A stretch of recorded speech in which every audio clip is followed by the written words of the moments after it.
MP वर्ग 3 वालों, डरने की ज़रूरत नहीं है। पूरा वीडियो ध्यान से देखना, शुरू के आप 5 मिनट मुझे देना, उसके बाद आपका खुद ब खुद जो है आप जान जाओगे कि आपके एग्जामिनेशन के लिए क्या महत्वपूर्ण है क्या नहीं है। सामाजिक विज्ञान में फ्रेंच क्रांति जुड़ी हुई है, तो उसमें आपको डरना नहीं है। मैं आपको जो क्वेश्चन यहाँ पे करवा रहा हूँ वो करना है, बस आपका जो है क्वेश्चन इन्हीं में से आ जाएगा।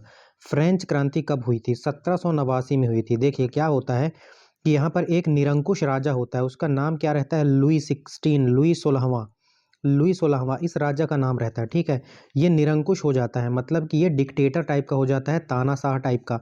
इसका जो मन आता है वो करता है, मनमानी करने लगता है। जो है फ्रेंच समाज देखो 3 वर्गों में बटा हुआ था, प्रथम वर्ग, द्वितीय वर्ग और तृतीय वर्ग, ठीक है। तो प्रथम वर्ग में जो है बहुत ज़्यादा अमीर लोग आते थे, द्वितीय वर्ग में पादरी। तो पादरी और अमीर वर्ग को मिलकर प्रथम और द्वितीय वर्ग बना हुआ था, मेनली रूल यही लोग कर रहे थे, ठीक है। और तृतीय वर्ग आम मजदूर लोग थे, जिनकी कोई सुनवाई नहीं हो रही थी इनके राज्य में। तो एक दिन ये लोग परेशान होकर इनके ऊपर अटैक कर देते हैं, इसके किले के ऊपर। लुई द 16 के नाम से इसको जानेंगे, लुई 16वें को। तो लुई द 16 के बस्तील किले, किले का नाम था बस्तील, अभी आगे अपन समझेंगे। तो उस किले पर अटैक कर देते हैं और फ्रांस क्रांति की शुरुआत हो जाती है। वो डेट थी 1789, ठीक है। ऐसे ही आपके कॉन्सेप्ट भी क्लियर करते रहेंगे। अब सुनिए, ये वीडियो किसके किसके लिए इंपॉर्टेंट है? ये वीडियो आपका जो जहाँ भी सामाजिक विज्ञान ऐड होता है, जैसे आपका जो एग्ज़ाम है ये वर्ग 3 के लिए तो इम्पॉर्टेंट है ही, उसके अलावा आपका बिजली विभाग में जो पेपर होता है उसके लिए भी इम्पॉर्टेंट है, उसमें भी वर्ल्ड हिस्ट्री पूछी जाती है। और ये वर्ल्ड हिस्ट्री लोग नहीं पढ़ाएंगे, मैं आपको बता रहा हूँ यूट्यूब में। और इसके अलावा आपका एग्रीकल्चर के एग्ज़ाम में भी जो है वर्ल्ड हिस्ट्री पूछी जाती है। तो आप टेलीग्राम का चैनल डिस्क्रिप्शन में रहेगा, वहाँ से लिंक डाउनलोड कर लेना, आप ज्वाइन कर लेना टेलीग्राम चैनल। लिंक को टच करेंगे जैसे ही, और उसके बाद आप पहुँच जाएंगे टेलीग्राम चैनल पर, उसको ज्वाइन कर लीजिएगा। पीडीएफ आपको वहीं पर मिल जाएगी जैसे ही वीडियो खत्म होगी। ये टॉप 400 वीडियो की सीरीज है, इससे बाहर फ्रेंच क्रांति में एक क्वेश्चन नहीं बनेगा। ये पहला पार्ट है फ्रेंच क्रांति का, ठीक है। अब देखिए दूसरा क्वेश्चन है, फ्रेंच क्रांति किस राजा के शासनकाल में हुई थी? तो मैंने आपको बताया लुई 16वें के शासनकाल में हुई थी, ठीक है। तीसरा क्वेश्चन आपका बनता है, फ्रेंच क्रांति की शुरुआत किस घटना से हुई थी? मैंने बताया ना, बेस्टिल का किला। ये किले का नाम है जिसमें लुई द 16, लुई 16वां रहता था। और ये डेट थी 14 जुलाई 1789। डेट जरूर याद रखिएगा, 14 जुलाई 1789 को बस्तील के किले पर ये तीसरे वर्ग के लोगों ने हमला किया था, क्योंकि तीसरे वर्ग के लोग ही सबसे ज़्यादा परेशान थे और संख्या में भी सबसे ज़्यादा यही लोग थे। तो इन्होंने अटैक किया बस्तील के किले पर और फ्रेंच क्रांति की शुरुआत हो गई, फ्रांस की क्रांति की शुरुआत हो गई। अब देखिए जैसा कि मैंने आपको बताया था, ठीक है, कि जो फ्रेंच समाज था वो कितने वर्गों में विभाजित था? 3 वर्गों में। पहला वर्ग पादरी वर्ग था, पादरी मतलब जो पूजा पाठ कराने वाले। दूसरा कुलीन मतलब कि राजा लोग, अमीर लोग थे, ठीक है। और तीसरा सामान्य लोग थे, सबसे ज़्यादा यही थे, लेकिन इनके ऊपर रूल ये दोनों कर रहे थे। ये मान लीजिए 90%, ये दोनों 10% ही रहे होंगे, लेकिन फिर भी रूल यही लोग कर रहे थे, इनके ऊपर अत्याचार कर रहे थे। और एक दिन पाप का घड़ा फूटा और 14 जुलाई 1789 को जो है इन्होंने अटैक कर दिया तीसरे समाज वालों ने। अब देखिए उनके कुछ नेता भी रहे होंगे, तीसरे वर्ग के प्रमुख नेता कौन कौन थे? तो मैरबो, अब्बेसिएज, मैक्समिलियन रॉबेस्पियर। इसका जो टाइम पीरियड है ना, अभी अपन देखेंगे कि एक आतंक के नाम से जाना जाता था, आतंक का शासन जो है, रेन ऑफ टेरर बोला जाता था जब ये राजा बनता है रॉबेस्पियर। इसने एक, अभी अपन देखेंगे, इसने एक डिवाइस बनाई थी, गुलेटिन नाम की डिवाइस थी। उसमें जो है मुंडी अंदर डाल के और ऊपर से ब्लेड गिराया जाता था और मुंडी कट जाती थी। तो बड़ा ही खतरनाक आदमी था, इसके बारे में देखेंगे। अब देखिए ये जैसे यहाँ पर ये लिंक दिया हुआ है, तो इस अगर आपके पास ये पीडीएफ है तो इसमें जैसे ही आप टच करेंगे आप यूट्यूब चैनल पे पहुंच जाएंगे। तो आपको सब्सक्राइब जरूर कर लेना है, और अगर आप ये वीडियो मेरे चैनल पर देख रहे हैं तो वीडियो को लाइक और चैनल को सब्सक्राइब जरूर से आपको करना है, ऐसे ही ऑथेंटिक कंटेंट के लिए, ठीक है। फ्रांस की क्रांति की जननी किसे कहा जाता है? तो रूसो को कहा जाता है। रूसो एक दार्शनिक थे, इन्हें फ्रांस की क्रांति की जननी कहा जाता है। और इन्होंने सोशल कॉन्ट्रैक्ट नाम की किताब भी लिखी है। तो पूछेगा सोशल कॉन्ट्रैक्ट नाम की किताब किसने लिखी है? तो रूसो ने लिखी है, ठीक है। अगला क्वेश्चन क्या है, लेविएथन नाम की पुस्तक किसने लिखी है? तो थॉमस हॉब्स ने लिखी है। बिल्कुल इसमें फैक्ट ही फैक्ट है, आप फैक्ट बिल्कुल याद कर लीजिएगा, ठीक है। स्पिरिट ऑफ लॉ किताब के लेखक कौन है? तो मोंटेस्क्यू, बड़े ही फेमस दार्शनिक और लेखक हुए, तो उन्होंने लिखी है स्पिरिट्स ऑफ लॉज, ठीक है।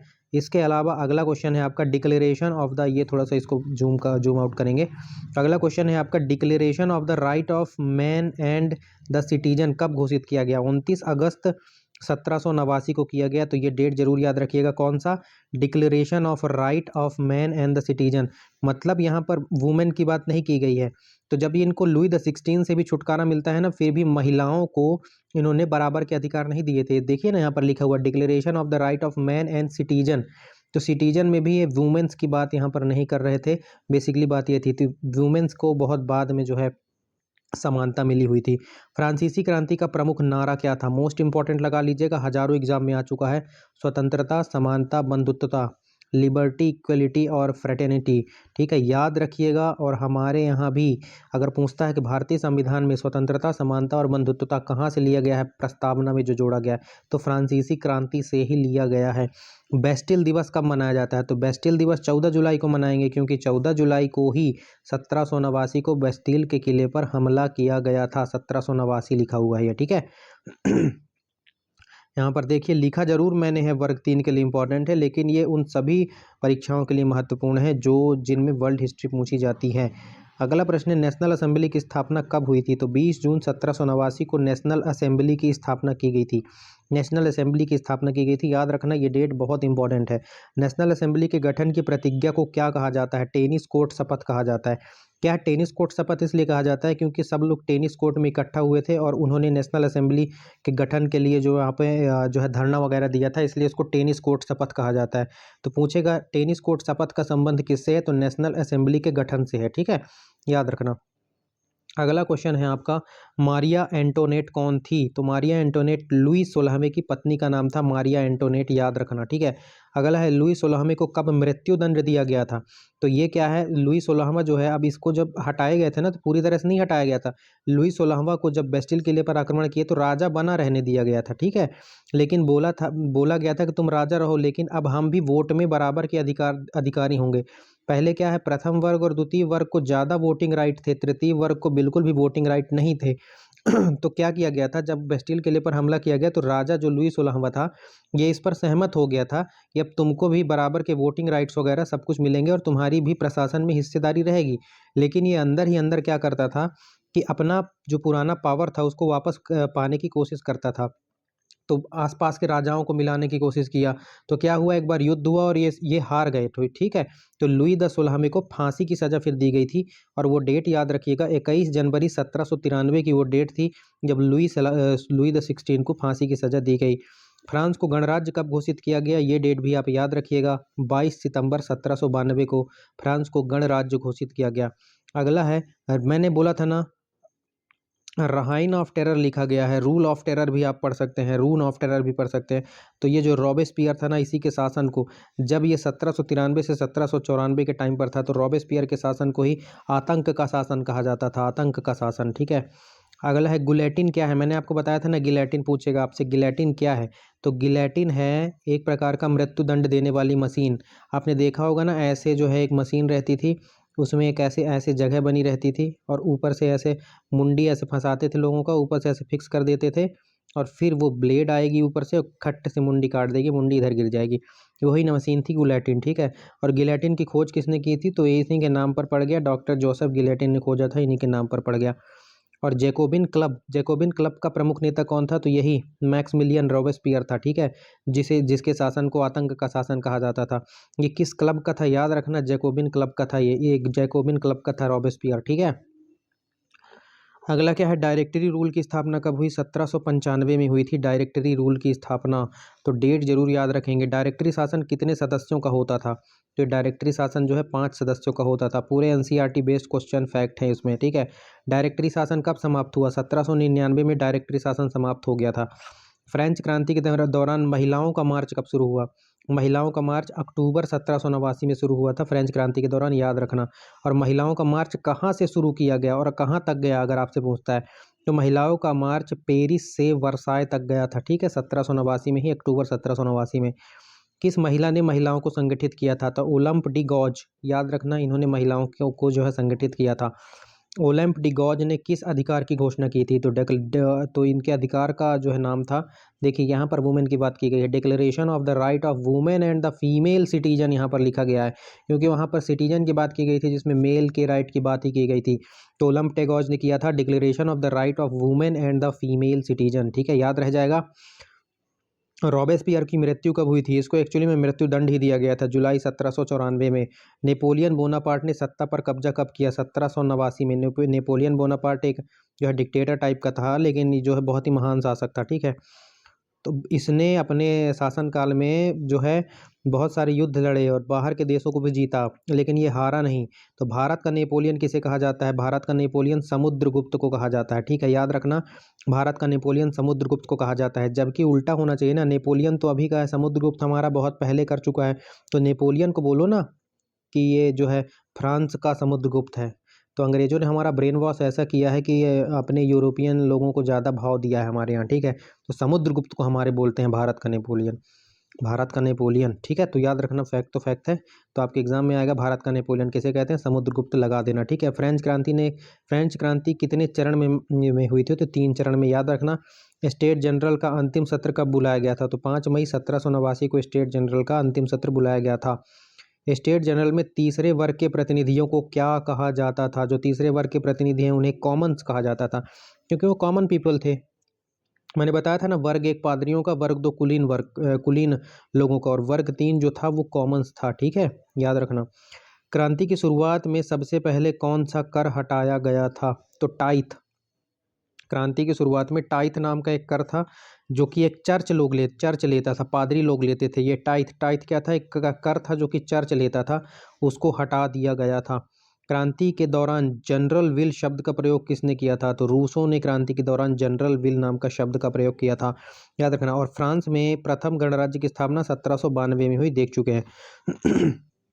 लुई द 16 के बाद किसने सत्ता संभाली थी? तो डायरेक्टरी शासन आया था, उसके बाद नेपोलियन आ गया था। तो ये जरूर याद रखना, ठीक है। फ्रेंच क्रांति के कारण कौन सी अंतर्राष्ट्रीय संधियां प्रभावित हुई थी? तो यूरोपीय गठबंधनों और नेपोलियन युद्धों की शुरुआत हो गई थी, ठीक है। फ्रेंच क्रांति के कारण कौन सी अंतर्राष्ट्रीय संधियां प्रभावित हुई? तो यूरोपीय गठबंधनों और नेपोलियन युद्धों की शुरुआत हो गई थी, याद रखना। फ्रेंच क्रांति का प्रभाव भारत पर पड़ा या नहीं? हाँ, भारत में राष्ट्रवाद की भावना फैली थी। भारत ही नहीं, पूरे विश्व में फ्रेंच क्रांति की जो है फ्रेंच क्रांति का प्रभाव पड़ा था, और भारत में राष्ट्रवाद नाम की भावना जो है ना, वो फ्रांस से ही विश्व में हर जगह पर फैली थी। तो ये जरूर याद रखना। फ्रेंच क्रांति का वैश्विक संदेश क्या था? लोकतंत्र और समानता का प्रचार। फ्रेंच क्रांति में जो है बहुत उतार चढ़ाव के बाद ही जो है लोकतंत्र बहाल हुआ और समानता का प्रचार हुआ था। तो ये पहली दफ़ा था, इसलिए फ्रांसीसी क्रांति बड़ी इंपॉर्टेंट हो जाती है, ठीक है, आप लोगों के लिए। अगला, फ्रांसीसी क्रांति के समय मुद्रा की स्थिति क्या थी? तो भयंकर आर्थिक संकट में थी मुद्रा की स्थिति, ठीक है। अगला है, किस वर्ग को बर्जुआ कहा जाता था? तो बर्जुआ जो है मध्यम वर्ग को कहा जाता था, याद रखना। बुर्जुआ जिसे मध्यम वर्ग को कहा जाता था। नेपोलियन ने फ्रांस को किस प्रकार का शासन दिया? तो सैन्य तानाशाही का शासन दिया। मैंने आपको बताया था कि डिक्टेटर था ये। नेपोलियन ने कौन सा कानून कोड लागू किया था? तो नेपोलियन कोड लागू किया था इसने, और कब किया था? नेपोलियन कोड इसने 1804 में लागू किया था, याद रखना। फ्रांस की क्रांति के समय प्रमुख समाचार पत्र कौन सा था? तो जनता का मित्र कहा जाता है, और इसे फ्रेंच लैंग्वेज में ला एमी डी पीपले कहा जाता था। पीपल से निकला हुआ है, मतलब जनता का मित्र कहा जाता था, याद रखना, ठीक है। इस समाचार पत्र के लेखक कौन थे? तो इस समाचार पत्र के लेखक थे जॉन पॉल मराट थे, जॉन पॉल मराट, ठीक है, याद रखना। कौन सा क्लब धनी वर्ग का प्रतिनिधित्व करता था? तो धनी वर्ग का प्रतिनिधित्व करने वाला था गिरोंडिस्ट क्लब, याद रखना। जैकोबिन क्लब तो रॉबेस्पियर वाला था, जिसे आतंक का शासन कहा जाता था, वो जैकोबिन्स क्लब था। और ये जो है ये किसका था? ये था धनी वर्ग लोगों का, धनी लोगों का, कुलीन लोगों का था गिरोंडिस्ट क्लब, ठीक है। उस टाइम पे क्लब बना करते थे। फ्रेंच क्रांति से जुड़ा जलियांवाला बाग जैसे नरसंहार से कौन जुड़ा है? ठीक है, तो सितंबर नरसंहार जो है, जैसे हमारे यहाँ जलियांवाला बाग नरसंहार हुआ था ना, वैसे ही फ्रेंच क्रांति के दौरान सितंबर नरसंहार हुआ था 1792 में। तो ये जरूर याद रखेंगे आप। और 49वां क्वेश्चन है आपका, फ्रांसीसी क्रांति का सबसे बड़ा सबक क्या था? तो राजा जनता के ऊपर नहीं होता है, ये फ्रांसीसी क्रांति का सबसे बड़ा सबक था। और यहीं से सीखा लोगों ने कि राजा जनता से बड़ा नहीं हो सकता है कभी भी। राजा हमारे ऊपर निरंकुश होकर शासन नहीं कर सकता है, उसका जो मन होगा वो नहीं करेगा। ये जनता जो है, जनता ने अपनी पावर समझी थी, वो फ्रांसीसी क्रांति में ही समझी थी।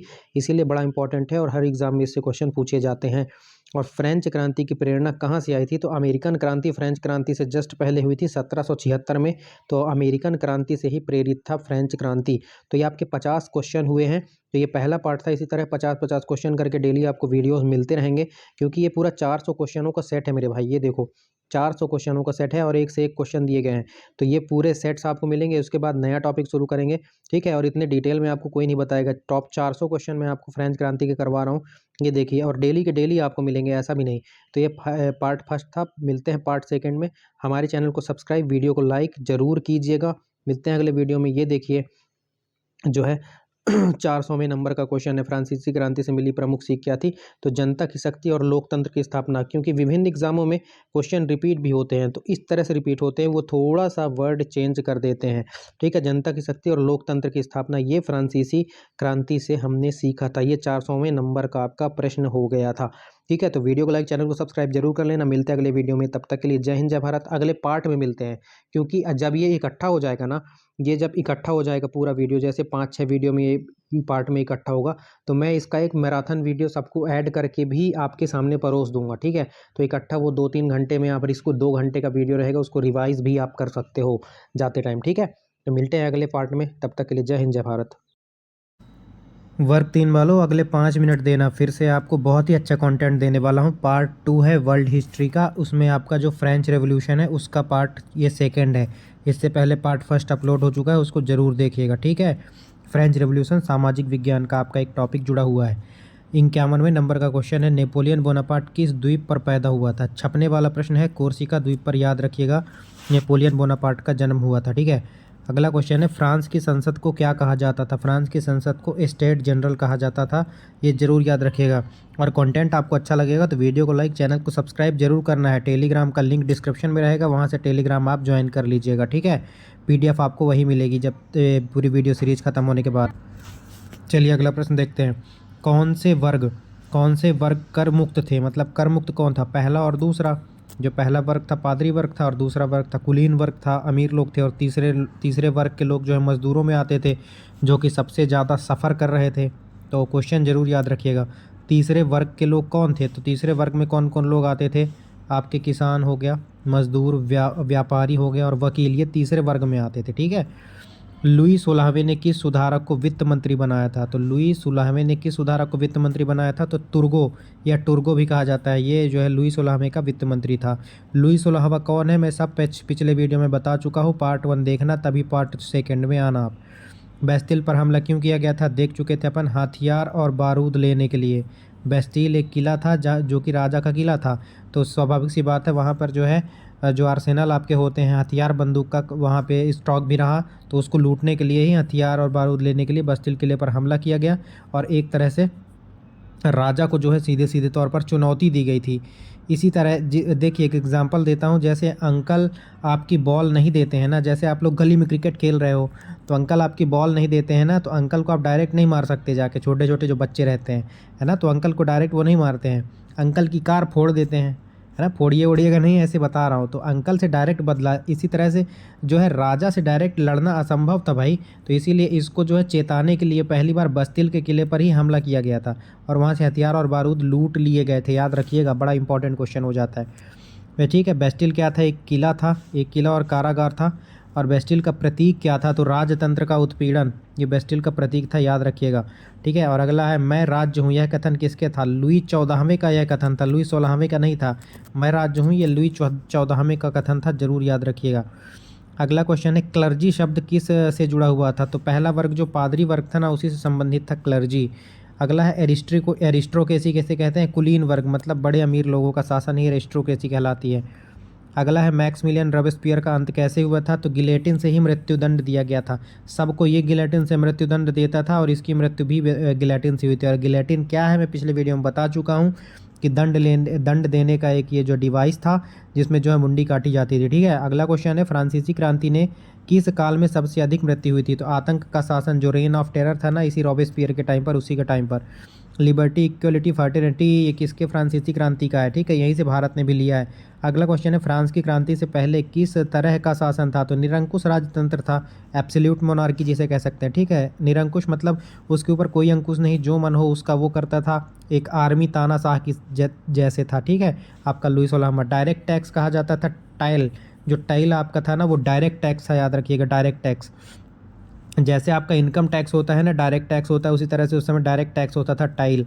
अगला है, इनडायरेक्ट टैक्स कौन सा था? तो नमक कर जो था ना, नमक कर जिसे गैबेल कहते थे, ये इनडायरेक्ट टैक्स था, इनडायरेक्ट टैक्स था, याद रखिएगा। ये सारे फैक्ट बहुत ज़्यादा इंपॉर्टेंट है, ना सिर्फ वर्ग 3 के लिए, आपके एमपी बिजली विभाग का भी पेपर आ गया है, तो उसके लिए भी इक्वली इंपॉर्टेंट है। बिजली विभाग वालों भी आप ध्यान से देना, ठीक है। अगला है रॉबेस्पियर का संबंध किस क्लब से था? जैकोबिन क्लब से था, बिल्कुल मैंने आपको बता दिया है। अगला है जैकोबिन क्लब की स्थापना कब हुई थी? 1789 में। फैक्ट फॉर फैक्ट बात करेंगे, 400 फैक्ट है। अगले 50 क्वेश्चन की सीरीज देख रहे हैं, सब्सक्राइब जरूर कर लेना। गिरोंडिस्ट कौन था? मध्यम वर्ग का प्रतिनिधित्व करने वाला उदारवादी समूह था गिरोंडिस्ट, ठीक है। मध्यम वर्ग का जो प्रतिनिधित्व करता था उसका एक उदारवादी समूह था, जरूर याद रखना गिरोंडिस्ट कौन था।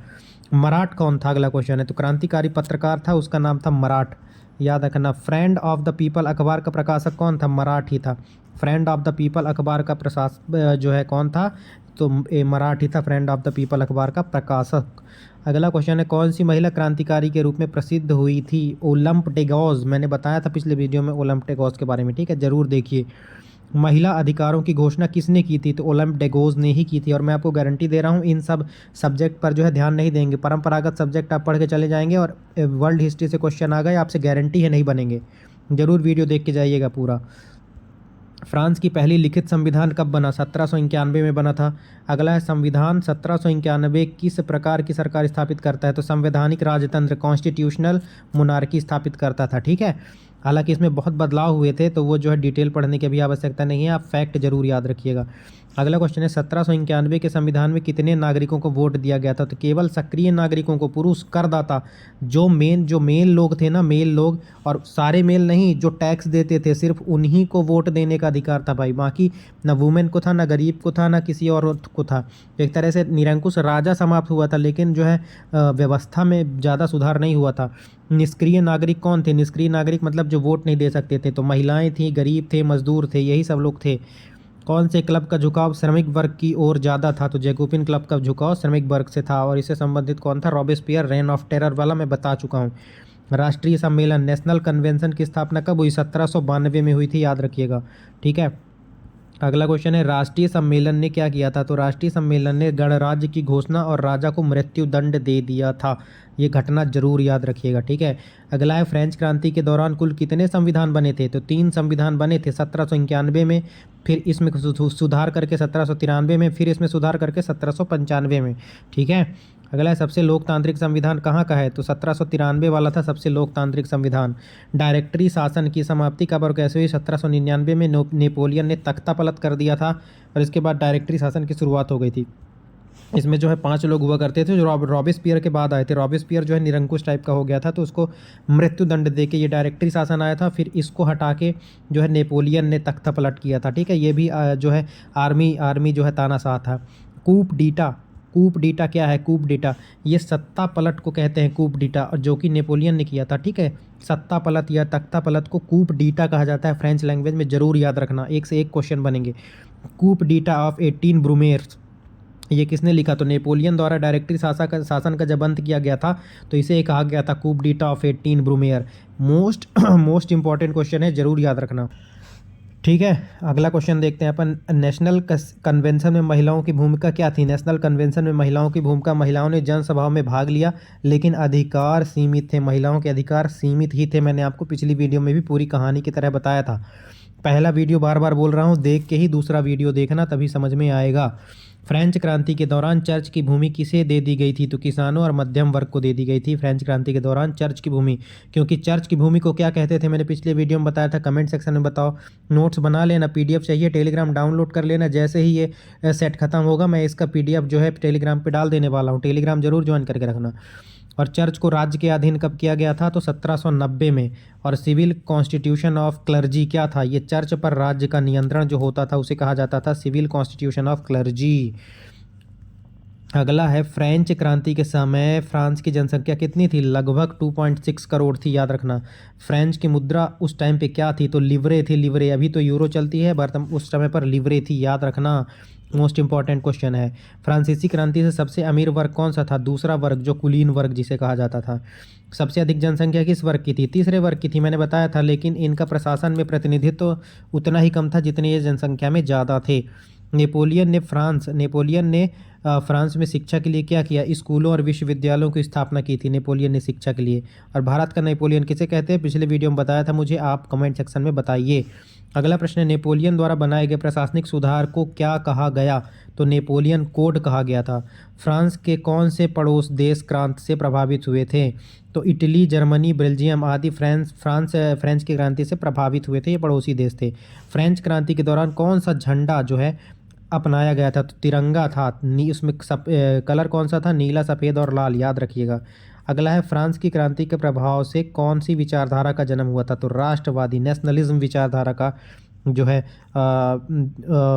विचारधारा का जन्म हुआ था। और नेशनलिज्म अपने आप में बहुत ब्रॉड जो है वर्ड हो जाता है, तो इसके विषय में कभी अलग से चर्चा करेंगे। अभी आपका जो है एग्ज़ाम ओरिएंटेड तैयारी में करवा रहा हूँ। नेपोलियन को अंतिम समय में कहाँ निर्वासित किया गया था? तो सेंट हेलेना द्वीप पर। ना जाने 1 करोड़ बार ये एग्जामिनर पूछ चुका होगा ये क्वेश्चन, ठीक है, मोस्ट इंपॉर्टेंट लगा लेना।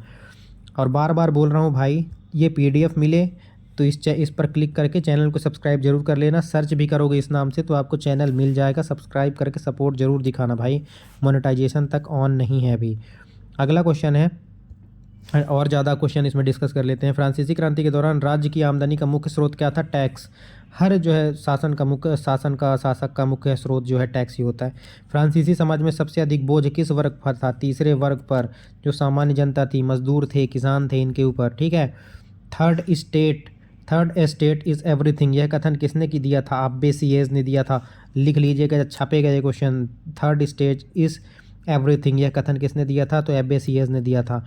और कौन सा क्वेश्चन है, एंशियन रिग में ये किसे कहा जाता था? तो क्रांति के पूर्व का फ्रांसीसी राजतंत्र था, उन्हें एंशियन रिग में कहा जाता था, जो चला आ रहा था बहुत टाइम से, जिसको उखाड़ फेंका था जो है फ्रांस के तीसरे वर्ग के लोगों ने। अगला है, किसने जनता के शत्रु कहकर हजारों लोगों को मृत्यु दंड दिया था? रॉबेस्पियर ने। बताया मैंने, रेन ऑफ टेरर कहा जाता था। अगर कहीं भी फ्रेंच क्रांति में सबसे क्रूरता की बात होगी तो वो यही बंदा था, जैकोबिन क्लब से संबंधित था और गुलेटिन नाम की डिवाइस बनाया था जिसमें मुंडी काट के अलग कर दिया जाता था, ठीक है। अगला क्वेश्चन है, नेपोलियन की सैन्य शक्ति का मुख्य आधार क्या था? तो राष्ट्रवाद और अनुशासित सेना थी नेपोलियन की मुख्य शक्ति का आधार। और नेपोलियन, भारत का नेपोलियन कहा जाता है समुद्रगुप्त को, मैंने आपको बताया हुआ है। और किस घटना, अच्छा ये बताओ, भारत का नेपोलियन समुद्रगुप्त को किसने कहा है? अगला क्वेश्चन है, किस घटना को राजतंत्र का अंत माना गया है? तो लुई 16वें की मृत्युदंड हुई थी, तो उसी समय राजतंत्र का अंत माना गया था।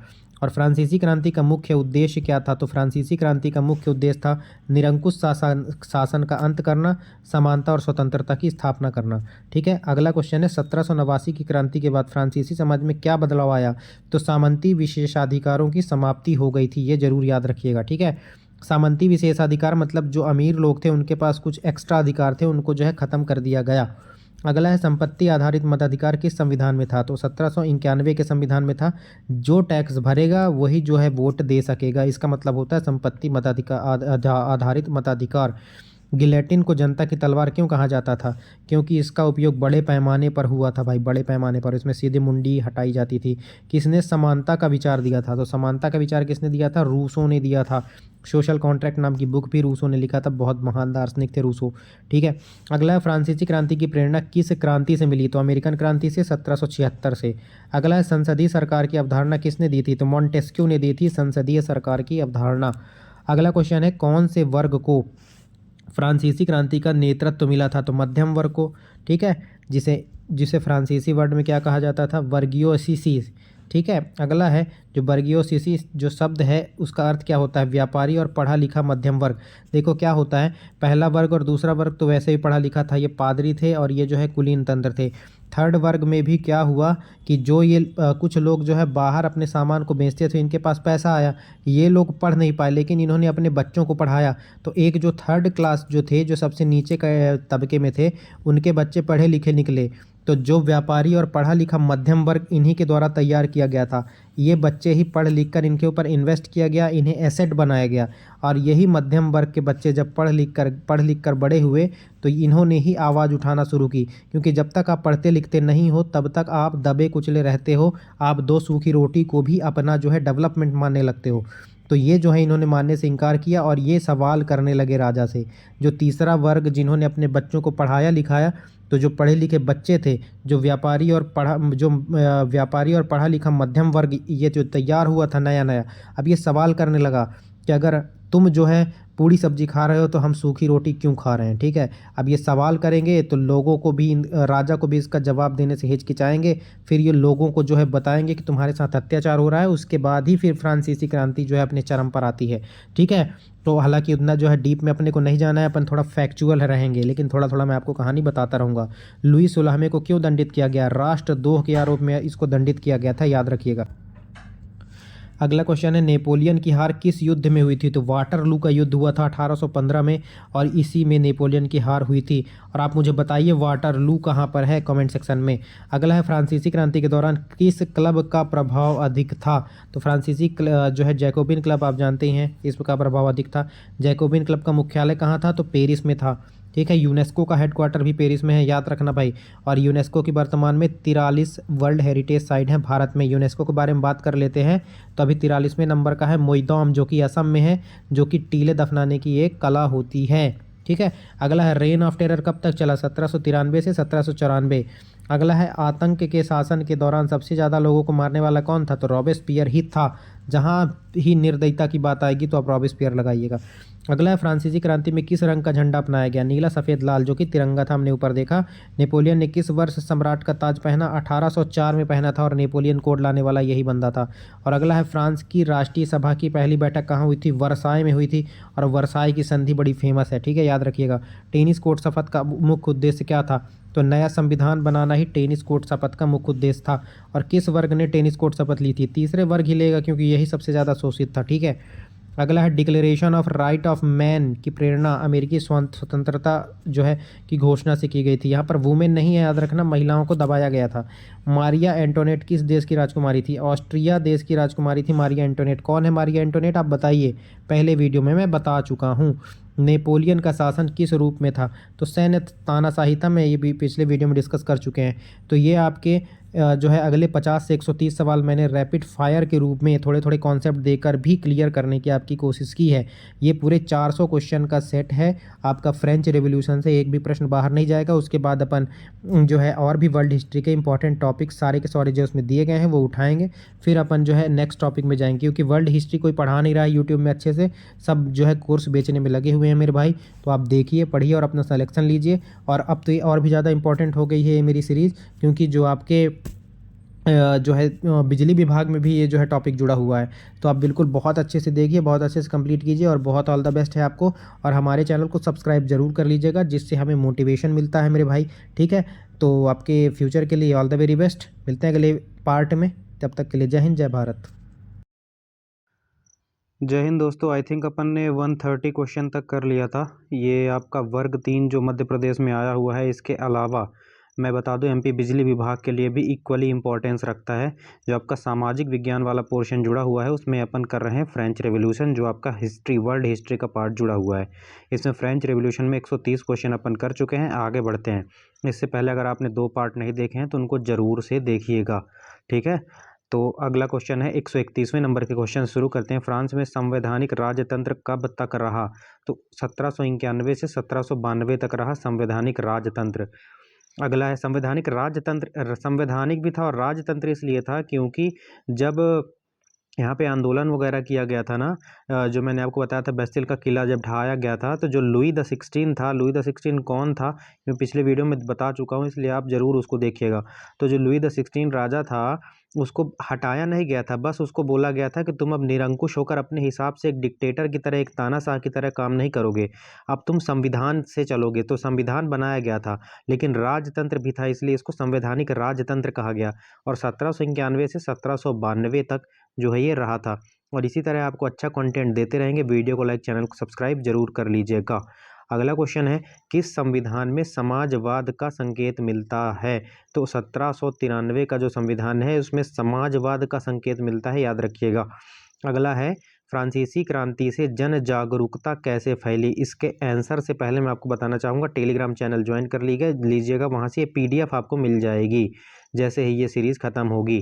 और अगर आपके पास ये PDF है तो ये इस लिंक पर टच करते ही आप चैनल पर पहुंच जाएंगे और उसको सब्सक्राइब कर लेंगे। तो आपका क्वेश्चन ये था, फ्रांसीसी क्रांति से जन जागरूकता कैसे फैली। तो ये जन जागरूकता मतलब कैसे फैली, समाचार पत्रों के माध्यम से, क्योंकि लोग पढ़ लिख भी गए थे। पहले फ्रांस के लोग पढ़े लिखे नहीं थे बहुत ज़्यादा, लेकिन जब लोग पढ़ लिख गए, जब तीसरा वर्ग, जो तीसरा वर्ग देखिए, पहला वर्ग, दूसरा वर्ग और तीसरा वर्ग में बटा हुआ था समाज, मैंने पिछले वीडियो में आपको बताया है, ठीक है, पादरी, कुलीन और आम लोगों के बीच में बटा हुआ था। तो जब तीसरे वर्ग के लोग पढ़ लिख गए तो उनके बीच में जो है ये जो भावना है, जन जागरूकता, जो एक अवेयरनेस है, अवेयरनेस है कि उनके खिलाफ अत्याचार हो रहा है कि क्या हो रहा है, ये सब कैसे फैला। तो लोगों ने लिखा, तो लोगों ने लिखा कहाँ, समाचार पत्रों के माध्यम से फैला। क्लब बनाए गए, बड़ा फेमस क्लब था जैकोबिन क्लब, आपको मालूम होगा, जिससे बिलोंग करता था रॉबेस्पियर, जिसने गुलेटिन नाम का एक डिवाइस बनाया था जो सिर काटने वाला था, और उसके शासन को आतंक का शासन, रेन ऑफ टेरर कहा जाता था। मैं सब बता चुका हूँ, ठीक है। और घोषणाओं के द्वारा, तो समाचार पत्र, क्लब और घोषणाओं के द्वारा जो है जन जागरूकता फैल रही थी फ्रांस के रेवोल्यूशन में। अगला है, फ्रांस की आर्थिक स्थिति खराब क्यों हो गई थी। तो अमेरिकी युद्ध में भारी खर्च और विलासिता के कारण फ्रांस की जो आर्थिक स्थिति थी वो खराब हो चुकी थी। तो याद रखिएगा, अमेरिकी युद्ध में भारी खर्च और विलासिता के कारण फ्रांस की जो आर्थिक स्थिति थी, बहुत ज़्यादा पैसा खर्चा हो गया था, तो खराब हो गई थी। ताजपोशी के समय, अगला प्रश्न है आपका, ताजपोशी के समय नेपोलियन ने क्या किया था। तो खुद अपने सिर पर इसने ताज रख दिया था, और भारत का नेपोलियन समुद्रगुप्त को कहते हैं, याद रखना। और अगला प्रश्न है, क्रांति की प्रयोगशाला किसे कहा जाता है। तो फ्रांस को ही क्रांति की प्रयोगशाला कहा जाता है। एक से एक क्वेश्चन आपको मिलेंगे। ज़्यादा डिटेल में नहीं जा रहे हैं क्योंकि ये डिटेल वाला नहीं है, आपके पास इतना समय भी नहीं है, आपको चाहिए फैक्ट, और मैं फैक्ट आपको दे रहा हूँ। 1792 में किस पर हमला हुआ था जिससे क्रांति तेज हो गई थी। तो जो रॉयल पैलेस था, ठीक है, उस पर हमला हुआ था और क्रांति बहुत तेज हो गई थी, याद रखना। क्रांति के दौरान किस नई समय प्रणाली का प्रयोग हुआ था। तो फ्रांसीसी गणराज्य कैलेंडर का प्रयोग हुआ था। याद रखना, सबसे पहले मापन की जो पद्धति थी वो फ्रांस से ही आई थी, ठीक है, याद रह जाएगा। अच्छा क्वेश्चन है, ठीक है। अगला क्वेश्चन है, कौन सा कर चर्चों के द्वारा लिया जाता था। तो जो टाइथ नाम का कर था, ये चर्च लिया करते थे, ठीक है। अगला है, किस कर को नमक कर कहा जाता था। नमक कर कहा जाता था, तो नमक कर गैबल को कहा जाता था, ठीक है। टाइथ नाम का कर था, उसे चर्च लेते थे, और ये गैबल जो था, ये जो है नमक कर के नाम से जाना जाता था। नेपोलियन की मृत्यु कहाँ हुई थी, बड़ा इंपॉर्टेंट क्वेश्चन है। सेंट हेलेना द्वीप पर नेपोलियन की मृत्यु हुई थी। अगला है, फ्रांस का पहला गणराज्य कब तक रहा। तो 1792 से 1804 तक फ्रांस का पहला गणराज्य रहा। वो अलग था, राजतंत्र, संवैधानिक राजतंत्र अलग है, ये गणराज्य के रूप में फ्रांस रहा था, ठीक है। रेवोल्यूशनरी ट्राइब्यूनल किसने बनाया था। तो नेशनल कन्वेंशन ने बनाया था, याद रखना, पूरा फैक्ट है। अगला क्वेश्चन है, क्रांति के दौरान महिलाओं की सबसे प्रसिद्ध मांग क्या थी। तो वोटिंग राइट। मैंने आपको बताया था महिलाओं को वोटिंग राइट नहीं दिए गए थे, तो क्रांति के दौरान महिलाओं की सबसे प्रसिद्ध मांग यही थी कि वोटिंग राइट दिए जाए, क्योंकि महिलाएं भी सिटीजन होती हैं और उन्हें ही, अपने सिटीजन को ही वोटिंग राइट न देना एक अच्छी डेमोक्रेसी नहीं होती है। तो इसीलिए क्रांति के दौरान महिलाओं का सबसे प्रसिद्ध मांग वोटिंग राइट था, वोटिंग का अधिकार। अगला क्वेश्चन है, नेपोलियन के शासनकाल में प्रेस कैसे फैली थी। तो ये नियंत्रित थी, सेंसरशिप से लदी हुई थी, नियंत्रित थी, नेपोलियन इसे नियंत्रित करता था। अगला क्वेश्चन है, किस पुस्तक में मॉन्टेस्क्यू ने शक्ति विभाजन की बात की है, पावर शेयरिंग की बात की है। तो स्पिरिट ऑफ लॉज नाम की एक बुक है, इसमें मॉन्टेस्क्यू ने लिखा है और इसमें पावर शेयरिंग की बात कही गई है। पावर शेयरिंग एक अलग से चैप्टर ही होता है जो आपके 10th क्लास में दिया गया है ना, तो उसके हिसाब से जो है अभी अपन नहीं पढ़ रहे हैं, अपन फैक्ट देख रहे हैं। अगला है, नेपोलियन की हार का प्रमुख कारण क्या था। तो रूस पर हमला कर दिया था नेपोलियन ने, और यूरोपीय गठबंधन जो बना हुआ था, इसके कारण नेपोलियन की हार जो है ये कारण बना हुआ था नेपोलियन का। अगला है, फ्रांसीसी क्रांति के बाद कौन सा संवैधानिक ढांचा आया था। तो डायरेक्टरी आया था, याद रखना। अगला क्वेश्चन है, ओलंप डेगोस को क्यों मारा गया था। सरकार की आलोचना ओलंप डेगोस ने कर दिया था, इसीलिए उनको जो है मार दिया गया था, क्योंकि सरकार की आलोचना उस टाइम पे बिल्कुल भी एक्सेप्टेबल नहीं थी, ठीक। अभी भी आप देखते हैं ही होंगे कि प्रो गवर्नमेंट चैनल बहुत सारे होते हैं ना, गवर्नमेंट के खिलाफ बहुत कम चैनल ही जाते हैं, वो अभी के परिप्रेक्ष्य में भी आप देख सकते हैं। तो उस ज़माने में तो डिक्टेटरशिप टाइप के राजा हुआ करते थे, तो उस टाइम पे वो बिल्कुल सहन नहीं कर पाते थे। अगर उनके विरोध में कुछ भी लिखा तो आपको मार ही दिया जाएगा। ओलंप डेगोस को इसीलिए मार दिया गया था, ठीक है। अब बताइए ओलंप डेगोस कौन थे। अगला है महिलाओं के अधिकारों की घोषणा कब प्रकाशित हुई? 1791 में। अगला है फ्रांस में सबसे पहले किसने संसद की मांग की? तो तीसरे वर्ग ने सबसे पहले संसद की मांग की, क्योंकि सबसे ज़्यादा इन्हीं को सताया गया था, सबसे कमज़ोर वर्ग यही था और सबसे ज़्यादा संख्या में भी यही थे।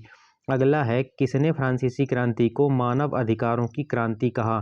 तो वॉल्टेयर ने फ्रांसीसी क्रांति को मानव अधिकारों की क्रांति कहा है, याद कर लीजिएगा। अगला है कौन सा वर्ग शहरी श्रमिक कहलाता था? तो सॉ कुलाट्स नाम का एक वर्ग था जो शहरी श्रमिक कहलाता था। सीधा आपसे पूछेगा जो सॉन्स कुलॉट है उसका अर्थ क्या होता है? तो उसका अर्थ होता है बिना घुटने वाली पतलून पहनने वाले गरीब मजदूर वर्ग। इसका मतलब होता है, फ्रेंच वर्ड है सैंस कुलॉट, ठीक है। तो इसको मतलब होता है बिना घुटने वाली पतलून पहनने वाला गरीब मजदूर वर्ग। याद रखना, बहुत इंपॉर्टेंट क्वेश्चन हो जाता है। किसने कहा क्रांति अपने बच्चों को खो जाती है? इसे डेंटन ने कहा था। अगला है डेंटन किस क्रांतिकारी गुट से जुड़ा था? तो जैकोबिन क्लब का जुड़ा हुआ था। रॉबेस्पियर भी जैकोबिन क्लब का था, मैंने आपको बताया। अगला है लॉज ऑफ सस्पेक्ट्स का क्या अर्थ था? बिना प्रमाण के लोगों को देशद्रोही घोषित कर देना। जैसे हमारे यहाँ एक रॉलेट एक्ट आया था ना, कि बिना प्रमाण, बिना वकील, बिना दलील का कानून हुआ करता था, वो सब कॉन्सेप्ट यहीं से लिए गए, फ्रेंच रेवोल्यूशन से ही लिए गए। तो यहाँ पर बिना प्रमाण के ही लोगों को देशद्रोही घोषित कर देना और उनको फिर फांसी पे लटका देना, ये था लॉज ऑफ सस्पेक्ट्स। अगला है डायरेक्ट, इसीलिए तो फ्रांस को क्रांति की जननी कहा जाता है मेरे भाई, ठीक है। हर जगह से जो आपको फ्रेंच रेवोल्यूशन का हर देश में आपको कुछ ना कुछ अंश जो है देखने के लिए मिलेगा। अगला है डायरेक्टरी शासन का पतन क्यों हुआ? भ्रष्टाचार और अस्थिरता के कारण ही डायरेक्टरी शासन का अंत हुआ। अगला है नेपोलियन ने किसके विरुद्ध तख्ता पलट किया? डायरेक्टरी शासन के खिलाफ तख्ता पलट किया था नेपोलियन ने। अगला है फ्रांसीसी क्रांति के दौरान किसानों को क्या लाभ मिला? ये भू स्वामित्व तो मिल गया था उन्हें। पहले वो बंधुआ मजदूर टाइप के हुआ करते थे, लेकिन अब उन्हें भू स्वामित्व भी मिल गया था। अगला क्वेश्चन है, अगला क्वेश्चन से पहले मैं आपसे रिक्वेस्ट करूंगा, कंटेंट अच्छा लगे तो study with Sanju SDL YouTube channel को सब्सक्राइब करके सपोर्ट जरूर करें। अगला है किस देश ने फ्रांस के खिलाफ सबसे पहले युद्ध छेड़ा था? तो ऑस्ट्रिया, ऑस्ट्रेलिया नहीं है, ऑस्ट्रिया है, ऑस्ट्रिया। इसने सबसे पहले जो है फ्रांस के खिलाफ युद्ध की घोषणा कर दी थी। अगला है आपका किस घटना के बाद फ्रांस गणराज्य बन गया? रॉयल पैलेस पर हमले के बाद, जो 1792 में हुआ, तो इसके बाद फ्रांस गणराज्य बन गया था, याद रखिएगा। अगला है फ्रांसीसी क्रांति से प्रेरित होकर भारत में किसने आंदोलन किया था? तो राजा राम मोहन राय आदि ने यहाँ पर आंदोलन किया था भारत में। और भारतीय पुनर्जागरण का जनक राजा राम मोहन राय को कहा जाता है। और सती प्रथा का अंत विलियम बेंटिक के साथ मिलकर 1829-30 में राजा राम मोहन राय ने ही जो है सती प्रथा का अंत करवाया था।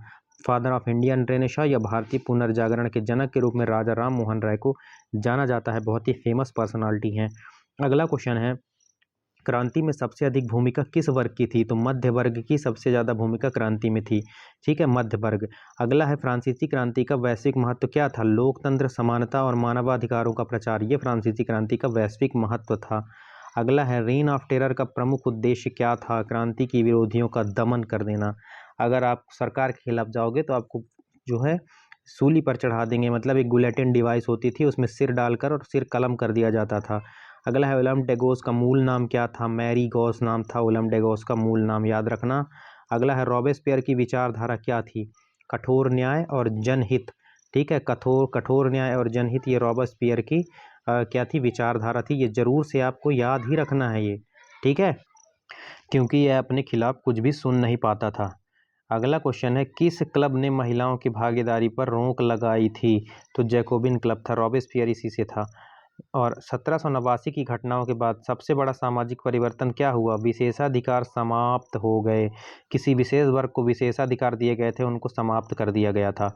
अगला क्वेश्चन है एक्टिव सिटीजन बनने के लिए कौन से मापदंड थे? पुरुष होना चाहिए, 25 वर्ष से ऊपर का होना चाहिए और करदाता होना चाहिए। एक्टिव सिटीजन मतलब होता था जो वोट दे सकता था, और वोट देने के लिए वो पुरुष होना चाहिए, महिला नहीं थी जिसके लिए अब जो है एलिजिबल, और 25 साल से ऊपर होना चाहिए और वो एक अच्छा खासा टैक्स सरकार को देता हो, तो ये जो है वोट देने के लायक थे। अब मान लीजिए पूरे देश में मान लीजिए 100% लोग रहते हैं, तो ऐसे जो बहुत अच्छा कर देते हैं वो 20% ही लोग होते होंगे, तो यही 20% लोग सरकार बना लेते थे या खुद ही सरकार में शामिल हो जाते थे। तो बड़ा घटिया सिस्टम था, लेकिन वो उस टाइम पे शुरू हुआ था ना, तो लोकतंत्र की नींव जो है यहीं से रखी गई थी, ठीक है। फिर धीरे धीरे उसमें सुधार होता गया। लुई जो 16 था किस अपराध में फांसी दिया गया था, उसे देशद्रोह करार दिया गया था। किस घटना ने यूरोप की क्रांति से भयभीत कर दिया था, राजा की हत्या, ठीक है, याद रखना। अगला 1795 का संविधान किस प्रणाली पर आधारित था, तो शक्तियों के विभाजन, पावर शेयरिंग पर आधारित था। और पावर शेयरिंग का कॉन्सेप्ट किसने दिया, मुझे कमेंट सेक्शन में बताओ, अभी अभी अपन डिस्कस किया। अगला क्वेश्चन है, डायरेक्टरी में कार्यपालिका कितनी थी, तो 5 सदस्य थी। डायरेक्टरी में कार्यपालिका 5 सदस्य थी, याद रखिएगा। नेपोलियन ने कोड सिविल कब लागू किया था, 1804 में, जिसे नेपोलियन कोड भी कहते थे। अगला है, फ्रांस में बैक ऑफ फ्रांस किसने शुरू किया, नेपोलियन ने ही शुरू किया था। फ्रांसीसी क्रांति में कानूनी समानता का क्या अर्थ था, सभी नागरिकों को समान कानून, वही तो होगा कानूनी समानता। अगला है, फ्रेंच क्रांति में शिक्षा की क्या भूमिका थी, तो जन जागरूकता और क्रांतिकारी विचारधारा को मजबूत करना, यही शिक्षा की भूमिका थी। रॉबेस्पियर की मृत्यु के बाद सत्ता किसके हाथ में चली गई, डायरेक्टरी के हाथ में चली गई, याद रखना। अगला है कि इस क्रांति से फ्रांसीसी क्रांति को समर्थन मिला, अमेरिकी स्वतंत्रता संग्राम अपन देख चुके हैं। राजा को फांसी किस स्थान पर दी गई थी, तो प्लेस डे ला कॉन्कॉर्ड में दी गई थी। ये तो फ्रेंच वर्ड है, लेकिन याद रख लेना, डायरेक्ट पूछेगा। राजा को फांसी यहाँ पर दी गई थी, ठीक है। महिलाओं के आंदोलन का प्रतीक क्या बना, पेरिस से वर्साय तक मार्च, पेरिस से वर्साय तक इन्होंने मार्च निकाला था और यही महिलाओं के आंदोलन का प्रतीक बन गया। और महिलाओं की प्रमुख मांग थी, हमें भी वोटिंग अधिकार देना चाहिए, वोटिंग राइट चाहिए। अगला है, किसने कहा क्रांति का मतलब स्वतंत्रता की जीत होती है, मिराबो ने कहा था। अगला है, मिराबो किस वर्ग से था, ये दूसरे वर्ग से था, मतलब कि ये कुलीन था, मतलब कि ये जो है पैसे वाला था मिराबो, और इसी ने कहा था क्रांति का मतलब स्वतंत्रता की जीत। अगला है, फ्रांस में मुद्रास्फीति का कारण क्या था, तो असंगठित कर प्रणाली और खर्च, ठीक है, याद रखना। किसने रिपब्लिक ऑफ वर्चू का विचार दिया, रॉबेस्पियर ने ही दिया था। अगला है, नेपोलियन को क्रांति का पुत्र क्यों कहा गया, वह क्रांति के बाद सत्ता में आया था, ठीक है। नेपोलियन को क्रांति का पुत्र क्यों कहा गया है, क्वेश्चन अगर पूछता है, क्योंकि वह क्रांति के बाद ही सत्ता में आया था, इसलिए उसको क्रांति का पुत्र कहा गया था। कौन सा वर्ग सबसे पहले क्रांति के लिए संगठित हुआ था, तो तीसरा वर्ग, सबसे दबा कुचला वर्ग, मैंने कई बार बताया आपको। अगला है, किस संविधान में नागरिक अधिकारों का विशेष उल्लेख था, तो 1793 का संविधान था, उसी में था। अगला है, किसने संपत्ति का जो है समान वितरण का समर्थन किया, तो जैकोबिन ने किया था। संपत्ति का समान वितरण होना चाहिए, किसी के पास ज़्यादा किसी के पास कम नहीं होना चाहिए। अगला है, किसके नेतृत्व में महिलाओं ने रानी से मिलने की मांग की थी, तो बाजार की महिलाओं ने जो है रानी से मिलने की मांग की थी। अगला क्वेश्चन है, किस क्रांतिकारी नेता ने महिलाओं के अधिकारों का विरोध किया था, तो रॉबेस्पियर, बहुत ही कट्टर टाइप का था, बलबन टाइप का आदमी था ये। हमने दिल्ली सल्तनत में बलबन पढ़ा है ना, नहीं पढ़ा है, अगर आपको आगे और भी अच्छा कंटेंट चाहिए सब्सक्राइब कर लीजिए, बार बार बोल रहा हूँ, आपको बहुत फ़ायदा होगा। मैं बाहर गया था इसलिए डेली आपको जो है वीडियो नहीं दे पा रहा था, उसके लिए क्षमा प्रार्थी हूँ, लेकिन अब से आपको डेली वीडियोज़ मिलेंगी। अगला है, फ्रांस में कृषि सुधार कब लागू हुआ, क्रांति के बाद ही कृषि सुधार लागू हुए। 1792 के चुनाव में किसको वोट का अधिकार मिला था, सभी पुरुषों को मिला था, हजारों बार बता चुके। किस क्रांतिकारी को शांति का पुजारी कहा गया, डेंटन को क्रांति का पुजारी कहा, शांति का पुजारी कहा गया, ठीक है, डेंटन को, याद रखना। अगला है, कमेटी ऑफ पब्लिक सेफ्टी का उद्देश्य क्या था, तो देश की सुरक्षा और आंतरिक नियंत्रण ही कमेटी ऑफ पब्लिक सेफ्टी का उद्देश्य था। अगला है, किसके शासन में स्वतंत्र प्रेस पर रोक लगाई गई, रॉबेस्पियर के शासन में, बहुत बार बता चुके हैं। और अगला क्वेश्चन है आपका, अगला क्वेश्चन है, संविधान 1795 में कितने सदनों वाली विधायिका थी, तो 2 सदनों वाली, काउंसिल ऑफ 500 और काउंसिल ऑफ एल्डर्स, ये थी, ठीक है, संविधान 1795 में, याद रखना। और आज का आखिरी क्वेश्चन है, 200वें नंबर का क्वेश्चन है, फ्रांसीसी क्रांति में सबसे अधिक प्रभावित वर्ग कौन सा था, तो किसान और मध्यम वर्ग, ये जरूर याद रखना। तो 200 क्वेश्चन अपन ने कंप्लीट कर लिया है, इसमें 200 के करीब क्वेश्चन अभी और बचे हुए हैं, तो ये अपन कल देख लेंगे। रेगुलर इसको 2-3 क्लासों में कंप्लीट कर देंगे, क्योंकि बहुत ज़्यादा आपको फैक्ट देने से जो है दिमाग में भी तो जोर पड़ता है, तो इसलिए कल देख लेंगे। कल जो है 100 क्वेश्चन करीब देख लेंगे और 100 परसों, इसको 2 से 3 पार्ट में अपन ख़त्म करेंगे, ठीक है। तो बहुत ही शानदार ये सेशन होने वाला है, तो चैनल को सब्सक्राइब करके सपोर्ट जरूर करें। आपका जो सामाजिक विज्ञान वाला पोर्शन जुड़ा हुआ है, उसमें हम अपना जो है आपकी तैयारी में सहभागिता चाहते हैं। हम भी चाहते हैं कि हम अपना कंटेंट आपको डिलीवर करें, जो आपको सीधे एग्ज़ाम में क्वेश्चन फोड़ने में जो है आपको हेल्प कर सके। और आप अगर मेंबरशिप चाहते हैं तो आप हमारे चैनल पर मेंबरशिप भी ले सकते हैं। तो मेंबरशिप का ऑप्शन दिया हुआ है, बिल्कुल नॉमिनल सी जो है उसमें चार्ज है, तो मेंबरशिप आप ले सकते हैं। कोई ऐप वगैरह लॉन्च तो कर नहीं रहे अपन, तो पीडीएफ वगैरह आपको एक्सक्लूसिव जो पीडीएफ है वो मेंबर्स को ही मैंने देने का प्लान करा हुआ है। ठीक है। बाकी जैसा आप जो है कमेंट में बताएंगे, ऐसा कुछ नहीं है कि मेंबरशिप आपको लेना ही लेना है। ठीक है, आप जो है चैनल को सब्सक्राइब कर लेना, बस हो गया, इतना ही बहुत है मेरे लिए। ठीक, अभी मेंबरशिप आप रहने दीजिए, पीडीएफ वगैरह मैं दे दूंगा ऐसे ही, क्या मतलब जो है ज़्यादा तामझाम करने का कोई मतलब नहीं है ना। तो आप चैनल को सब्सक्राइब करके सपोर्ट जरूर करना, टेलीग्राम चैनल ज्वाइन कर लेना, वहीं पीडीएफ डाल दूंगा। मेंबरशिप लेना होगा तो लेना भाई, आपको अगर वैल्यू कंटेंट लगता होगा, कभी मांगने की ज़रूरत पड़ेगी तो आपसे डायरेक्ट बोल दिया जाएगा। ठीक है, तो आप 1-2 रुपये दे दिया करना आप। ठीक है, चलिए ठीक है, मिलते हैं अगले पार्ट में, तब तक के लिए जय हिंद जय भारत। जय हिंद दोस्तों। मध्य प्रदेश जो वर्ग 3 की भर्ती आई है, उसके लिए हम फ्रेंच रेवोल्यूशन, जो सामाजिक विज्ञान वाला पोर्शन जुड़ा है, उसमें जो फ्रेंच रेवोल्यूशन है, फ्रांसीसी क्रांति का पार्ट 4 कर रहे हैं। तो इस समय आपका स्वागत है, बस 5 मिनट दीजिएगा, आपको कंटेंट की वैल्यू समझ में आ जाएगी। ठीक है, इससे पहले हमने 3 पार्ट कवर कर चुके हैं, उसको भी ज़रूर देखिएगा। सीधे क्वेश्चन इस टॉपिक से आपके एग्जामिनेशन में देखने के लिए मिलेंगे। देखिए 201वें नंबर का क्वेश्चन, इससे पहले हमने 200 क्वेश्चन कर चुके हैं। ठीक है, तो फ्रांस में संपत्ति का राष्ट्रीयकरण किसने शुरू किया था? तो नेशनल असेंबली ने फ्रांस में संपत्ति का राष्ट्रीयकरण शुरू किया। अगला है, क्रांति के बाद किस वर्ग को भूमि का स्वामित्व मिला? तो किसानों को क्रांति के बाद भूमि का स्वामित्व मिला था। इससे पहले किसानों को भूमि का स्वामित्व नहीं मिलता था, वो बंधुआ मजदूर की तरह कार्य किया करते थे लुई द 16 के टाइम पर। कौन सी घटना क्रांति का प्रतीक बन गई? बेस्टिल पर हमला मैंने बताया था, ये घटना क्रांति का प्रतीक बन गई थी, और ये कब हुआ था? 14 जुलाई 1789 को। अगला है, फ्रांसीसी क्रांति से पहले चर्च की स्थिति कैसी थी? तो यह बहुत ही शक्तिशाली होता था और संपन्न होता था। और ये किस प्रकार का कर लगाता था? उस कर का नाम क्या था? आप मुझे कमेंट सेक्शन में बताइए, पिछले पार्ट में हम कवर कर चुके हैं। अगला है, कौन सी संस्था ने चर्च की संपत्ति जब्त की थी? तो नेशनल असेंबली जो बनी थी, उसने चर्च की संपत्ति को जब्त कर लिया था। अगला है, किसने मनुष्य और नागरिकों के अधिकारों की घोषणा लिखी थी? तो लफायेत और मिराबो ने मनुष्य और नागरिकों के अधिकारों की घोषणा लिखी थी। जरूर याद रखिएगा, आएगा आपके एग्जाम में। अगला क्वेश्चन है आपका, फ्रांसीसी क्रांति ने महिलाओं की भूमिका पर किसने किताब लिखी थी? तो ओलंप डेगोज ने लिखी थी। और ओलंप डेगोज कौन था और इसका ओरिजिनल नाम क्या था? आप मुझे ज़रूर बताइएगा। और कंटेंट अच्छा लग रहा हो तो study with Sanju SDL YouTube channel को सब्सक्राइब करके सपोर्ट जरूर कीजिएगा, और वीडियो को एक हाइप जरूर करिएगा। आपके ऑप्शन कमेंट सेक्शन साइड आपका ऑप्शन होगा, वहाँ पे हाइप का ऑप्शन आ रहा होगा, आप हाइप जरूर करिएगा हमको। ठीक है, और ये पीडीएफ आपको टेलीग्राम चैनल पर फ्री में उपलब्ध हो जाएगी, टेलीग्राम का लिंक डिस्क्रिप्शन में रहेगा, वहाँ से आप ज्वाइन कर सकते हैं। अगला है, फ्रेंच क्रांति एक सामाजिक क्रांति थी, यह कथन किसका था? तो कार्ल मार्क्स का कथन था, फ्रेंच क्रांति एक सामाजिक क्रांति थी। अगला है, रॉबेस्पियर किस क्रांतिकारी विचारधारा से जुड़ा था? तो कट्टर लोकतंत्र इसकी जो है विचारधारा थी, किसकी? रॉबेस्पियर की, और ये जैकोबिन क्लब से संबंधित था, मैंने आपको बताया। इसके शासनकाल को रेन ऑफ टेरर कहा जाता है। अगला है, किस क्रांति ने फ्रांस में लोगों का मताधिकार जो है मताधिकार का विचार दिया? तो फ्रेंच क्रांति नहीं दिया था। अगला है, फ्रांसीसी क्रांति के समय महिलाओं की प्रमुख मांग क्या थी? समान अधिकार और वोटिंग राइट्स जो है महिलाओं का जो है मेन जो मांग थी, वो समान अधिकार मिलना चाहिए, क्योंकि उनको अधिकार समान रूप से नहीं दिए गए थे, और वोटिंग राइट भी इनको नहीं दिए गए थे। ठीक है, तो ये इनका मेन मांग था। अगला है, रेवोल्यूशनरी कैलेंडर किसने लागू किया? तो नेशनल कन्वेंशन ने लागू किया था। अगला है, फ्रांस का सबसे पहला क्रांतिकारी गीत क्या था? तो ला मर्से इनका क्रांतिकारी गीत था। ला मर्से आज किस देश का राष्ट्रगान है? तो फ्रांस का आज का राष्ट्रगान भी है ला मर्से, याद रखना, मोस्ट इम्पॉर्टेंट है भाई।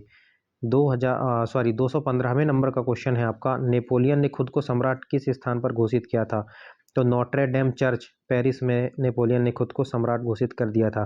कमेंट में बताइए कि नेपोलियन कोड कब लागू किया गया था, और नेपोलियन किस प्रकार का राजा था, इसका प्रकृति क्या थी शासन करने की? मैंने पिछले वीडियो में कवर कर रखा है, बार बार कह रहा हूँ, अगर आपने नहीं देखा तो अब पहले 3 पार्ट देखिए, उसके बाद चौथे पार्ट में आइए। अगला प्रश्न है, फ्रांस की क्रांति के दौरान कितने लोगों को गिलेटिन से मारा गया था? तो लगभग 17,000 लोगों को मारा गया था। और ये गिलेटिन क्या था? गिलोटिन एक डिवाइस थी, एक यंत्र टाइप का था, जिसमें सिर डाला जाता था और काट दिया जाता था ऊपर से ब्लेड गिराकर, और इसको बनाने वाला गिलोटिन था, उसी के नाम पर बन गया था। और रेन ऑफ टेरर जो रॉबेस्पियर के टाइम पर, जो रॉबेस्पियर था, जो जैकोबिन क्लब का सदस्य हुआ करता था रॉबेस्पियर, उसके टाइम पर इस गैलेटिन का बहुत उपयोग किया गया था, याद रखिएगा, इसीलिए उसके शासनकाल को रेन ऑफ टेरर कहा जाता था, रॉबेस्पियर के शासनकाल को। अगला है, रेन ऑफ टेरर का सबसे बुरा समय कब था? तो जून 1793 से जुलाई 1794 के बीच में। अगला है, किस घटना के बाद रेन ऑफ टेरर समाप्त हुआ? रॉबेस्पियर को फांसी दे दी गई थी, उसके बाद जो है रेन ऑफ टेरर समाप्त हो गया था। अगला है, किस विचारक ने प्राकृतिक अधिकार की बात कही थी? तो जॉन लॉक ने प्राकृतिक अधिकार की बात कही थी। अगला है, जनरल विल का विचार किसका था? रूसो का था, याद रखिएगा। रूसो की किताब का नाम कमेंट में बताइए आप। किसने शक्ति के पृथक्करण का सिद्धांत दिया था? तो मोंटेस्क्यू ने शक्ति के पृथक्करण का सिद्धांत दिया था। तिरंगे झंडे में नीला रंग क्या दर्शाता है? तो पेरिस नगर को जो है नीला रंग झंडा दर्शाता है। पीवाईक्यू क्वेश्चन है सारे के सारे, तो आप याद रखिएगा। अगला, फ्रांसीसी संविधान 1791 में कौन सी नई प्रणाली थी? संवैधानिक राजतंत्र थी, याद रखिएगा। कल मैंने इसका पूरा मतलब बताया हुआ था, संवैधानिक राजतंत्र का मतलब क्या होता है, पिछले वीडियो में। अगला है, किस युद्ध ने फ्रांसीसी क्रांति को गति दी? अमेरिका के स्वतंत्रता संग्राम ने फ्रांसीसी क्रांति को गति दी थी। अगला है, नेपोलियन ने फ्रांस के बाहर सबसे अधिक युद्ध कहाँ किए? यूरोप में किए थे, स्पेशली स्पेन, रूस, ऑस्ट्रिया और इंग्लैंड में। अगला है, किसने फ्रांस में राज्य की शक्तियाँ सीमित की? 1791 का जो संविधान आया था उसने, जो लुई द 16 थी उसकी शक्तियों जो निरंकुश हो चुका था, तो उसको जो है अंकुश में लाने का काम किया था 1791 के संविधान ने। अगला, संपत्ति आधारित समाज किस क्रांति की देन है? फ्रांसीसी क्रांति की ही देन है संपत्ति आधारित समाज। ठीक है। क्रांति के बाद फ्रांस में कौन सी मुद्रा चलन में आई थी? तो असिग्नॉट आई थी, असिग्नॉट, याद रखना। क्रांति के बाद फ्रांस में नई मुद्रा चलन में आई थी, उसका नाम था एसिग्नॉट। ठीक है, याद रह जाएगा। मैं आपको एक बार फिर से बता देता हूँ, वर्ग 3 चयन परीक्षा के लिए हम पढ़ रहे हैं, जो सामाजिक विज्ञान का पोर्शन जुड़ा हुआ है। ना सिर्फ वर्ग 3, एमपी बिजली विभाग के लिए भी इक्वली इंपॉर्टेंस रखता है ये टॉपिक। अगला है, ऑसिग्नॉट क्या था? तो भूमि आधारित कागजी मुद्रा थी ये, याद रखिएगा। ऑसिग्नॉट के कारण क्या हुआ था? तो महंगाई और आर्थिक संकट उत्पन्न हो गया था ऑसिग्नॉट के कारण, जरूर याद रखिएगा। ठीक है। अगला है, फ्रांसीसी क्रांति से कौन सा सिद्धांत सबसे अधिक प्रभावित हुआ? लोकतंत्र प्रभावित हुआ था। अगला है, राजा जनता के लिए होता है, जनता राजा के लिए नहीं। यह भावना किसकी थी? फ्रेंच क्रांति के लिए ही थी। मतलब राजा जनता के लिए होता है, जनता का कार्य करने के लिए होता है। जैसे हमारे यहाँ मोदी जी राजा ही टाइप के हैं ना, तो वो जनता की भलाई के लिए वहाँ पर बैठे हुए हैं, ना कि जनता का शोषण करने के लिए। जनता राजा के लिए नहीं होती है, इसका कहने का मतलब ये है, राजा जनता के लिए होता है, जनता राजा के लिए नहीं होती भैया, कि हम मोदी जी की सेवा करने जाएंगे, मोदी जी हमारी सेवा करेंगे। मतलब हमने इसीलिए तो उनको बैठाया है कि हमारे सुख दुख में वो हमारे साथी बने, है ना। तो राजा जनता के लिए होता है, ना कि जनता राजा के लिए। यह भावना फ्रेंच क्रांति की ही देन है, याद रखना। और लोकतंत्र में ये सबसे ज़्यादा देखने के लिए मिलता है। अगला है, फ्रेंच क्रांति का मुख्य प्रभाव भारत पर क्या पड़ा? राष्ट्रवाद और सुधार आंदोलनों का को प्रेरणा मिली थी भारत में। ठीक है, याद रखिएगा, फ्रेंच क्रांति से। अगला है, फ्रांसीसी क्रांति के बाद सबसे पहले किस देश ने गणराज्य अपनाया था? तो फ्रांस ने अपनाया था। फ्रांस की राज्य व्यवस्था में बदलाव कब हुआ था? तो 1789 के बाद ही हुआ था, जब इनका जो है क्रांति हुई थी। अगला है, किस वर्ग ने सबसे पहले नेशनल असेंबली की स्थापना की थी? तो तीसरा वर्ग ही करेगा ना हर जगह, क्योंकि सबसे ज़्यादा दबा कुचला यही था। अगला है, रूसो की कौन सी पुस्तक ने क्रांति को प्रभावित किया? सोशल कॉन्ट्रैक्ट रूसो की बुक थी, याद रखना। फ्रांसीसी क्रांति किस ऐतिहासिक युग का प्रारंभ थी? आधुनिक युग का। अगला है, किस क्रांतिकारी का नाम पानी में घोंप कर मार डाला गया था? ठीक है, तो मराठ को। ठीक है, किस क्रांतिकारी का नाम पानी में घोंप कर मार डाला गया था? तो मराठ है उसका उत्तर, याद रखिएगा। अगला है, कौन सा वर्ग क्रांति के बाद राजनीतिक रूप से प्रभावशाली बन गया था? तो बुर्जुआ जो वर्ग था वो वर्ग। ठीक है। अगला है, डायरेक्टरी शासन में सबसे बड़ी कमजोरी क्या थी? तो राजनीतिक अस्थिरता थी। और आप मुझे अपने स्वविवेक से बताइए, ये बुर्जुआ वर्ग कौन सा था? ठीक है। अगला है, फ्रांसीसी क्रांति का शिक्षा पर क्या प्रभाव पड़ा? तो सार्वजनिक शिक्षा का विकास हुआ था। अगला क्वेश्चन है, किसने कहा अगर राजा न्याय न दे तो जनता उसे हटा सकती है? रूसो ने कहा था। अगला है, फ्रांसीसी क्रांति के दौरान कितने गणराज्य बने? तो एक ही बना था, 1792 में। फ्रांसीसी क्रांति से धर्मनिरपेक्षता को क्या बल मिला? तो चर्च से सत्ता का अलगाव हो गया था, याद रखना। किस क्रांति ने दास प्रथा को समाप्त किया? तो फ्रेंच क्रांति में ही, सेंट डैमेन, याद रखना। ठीक है। अगला क्वेश्चन है, नेपोलियन ने कितने वर्षों तक फ्रांस पर शासन किया? तो लगभग 15 वर्ष। 1799 से 1815 तख्ता पलट किया था इसने। ठीक है। और नेपोलियन को किस युद्ध में हराया गया था? तो वाटरलू का युद्ध हुआ था 1815 में। वाटरलू का युद्ध कहाँ पर हुआ था, आप मुझे कमेंट सेक्शन में बताइए। क्रांति के दौरान, अगला है, क्रांति के दौरान महिलाओं ने किस प्रमुख कार्य में भाग लिया था? तो रानी से अनाज की मांग करने वर्साय तक मार्च करी थी इन्होंने। रानी से अनाज की मांग करने के लिए वर्साय तक मार्च करी थी इन्होंने। अगला है, संस्कुल्टोस क्या था? संस्कुल्टोस आंदोलन का नेतृत्व किसने किया था? सॉरी, तो मजदूर और गरीब तबके के लोग ही किए होंगे ना, तीसरा वर्ग जो था। अब यहाँ पर गरीब और मजदूर और गरीब तबके की जगह में तीसरा वर्ग भी आ सकता है। ठीक है। अगला है, नेपोलियन की नीतियों को क्या नाम दिया? नेपोलियन कोड कब लागू किया? आप मुझे कमेंट में बताइए। पॉलिटिकल क्लब का उद्देश्य क्या था? राजनीतिक विचारों का प्रसार और संगठन। अगला है जैकोबिन क्लब किस वर्ष समाप्त हुआ? 1794 में रोबेस्पियर की जब मृत्यु हो गई, रेन ऑफ टेरर, और जैकोबिन क्लब समाप्त हो गया। अगला है फ्रांस क्रांति के कौन से नेता वकील थे? तो डेंटन और रोबेस्पियर ये वकील थे, याद रखना। कौन से विचार फ्रांसीसी क्रांति के मूल में थे? स्वतंत्रता, समानता, बंधुत्वता, याद रखना, मोस्ट इंपॉर्टेंट है। नेपोलियन ने फ्रांस की आर्थिक व्यवस्था कैसे सुधारी थी?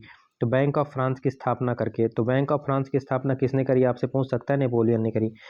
अगला है नेपोलियन के शासन में कौन से सुधार हुए? प्रशासनिक, शैक्षणिक और विधिक प्रकार के सुधार हुए थे नेपोलियन के शासन में।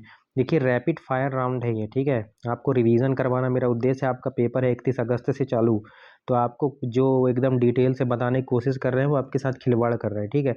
यहाँ पे मैं आपको फैक्ट बता दूंगा, एकदम आप इनको रट के चले जाना।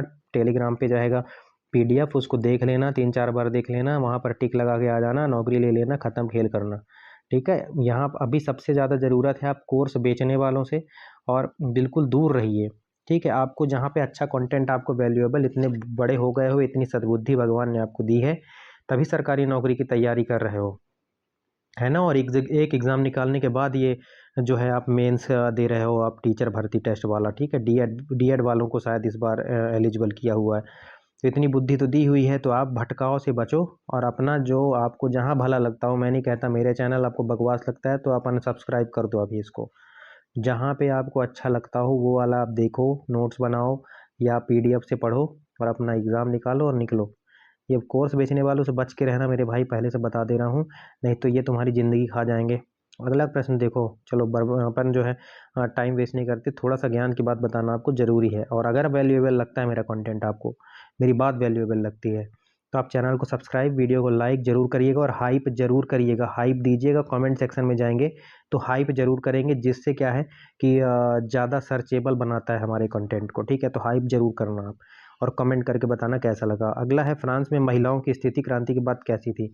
तो अधिकार सीमित थे क्योंकि इन्हें वोटिंग राइट नहीं मिले थे, लेकिन जागरूकता बढ़ गई थी क्योंकि पढ़ लिख गई थी ना। अगला है किस क्रांति ने मानवाधिकार की अवधारणा मजबूत हुई? फ्रेंच क्रांति ही है इसका उत्तर। फ्रांसीसी क्रांति ने किस व्यवस्था को समाप्त किया? तो सामंतवाद को समाप्त किया था। अगला है फ्रांसीसी क्रांति की प्रेरणा ने किस विचार को जन्म दिया? तो समाजवाद और राष्ट्रवाद, याद रखना, ठीक है। अगला है नेपोलियन की सेना को क्या कहा जाता था? मोस्ट इंपॉर्टेंट क्वेश्चन है, ग्रैंडी आर्मी कहा जाता था नेपोलियन की सेना को। अगला है किस देश ने नेपोलियन का सबसे अधिक चुनौती दी थी? तो सबसे अधिक चुनौती ब्रिटेन ने दी थी नेपोलियन को। अगला है नेपोलियन ने रूस पर कब आक्रमण किया था? तो 1812 में नेपोलियन ने रूस पर भी आक्रमण कर दिया था। अगला है फ्रांसीसी क्रांति के नेता पत्रकार भी थे, मराठ जो है फ्रांसीसी क्रांति के नेता थे और पत्रकार भी थे। और इसके अलावा रॉबेस्पियर जो क्या था, वो वकील था। फ्रांसीसी क्रांति के दौरान प्रेस की स्वतंत्रता कैसी थी? तो प्रारंभ में स्वतंत्र थी, फिर नियंत्रित हो गई थी भाई, याद रखना। प्रारंभ में स्वतंत्र जरूर किया गया था इसे। अगला है नेपोलियन को निर्वासित पहली बार कहाँ किया गया? एल्बा द्वीप पर। नेपोलियन को सबसे पहले निर्वासित एल्बा द्वीप पर किया गया। किस युद्ध के बाद नेपोलियन ने आत्मसमर्पण किया? वाटरलू। कमेंट सेक्शन में आपने बताया वाटरलू कहाँ पर है, जरूर बताइए।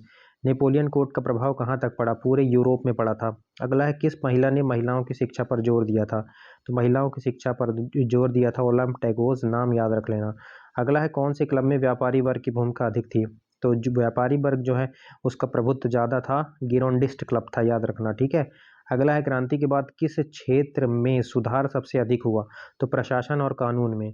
अगला है क्रांति के बाद फ्रांस में धर्म की भूमिका कैसी थी? तो राज्य नियंत्रण में हो गया था धर्म, ठीक है, स्वतंत्र नहीं रह गया था।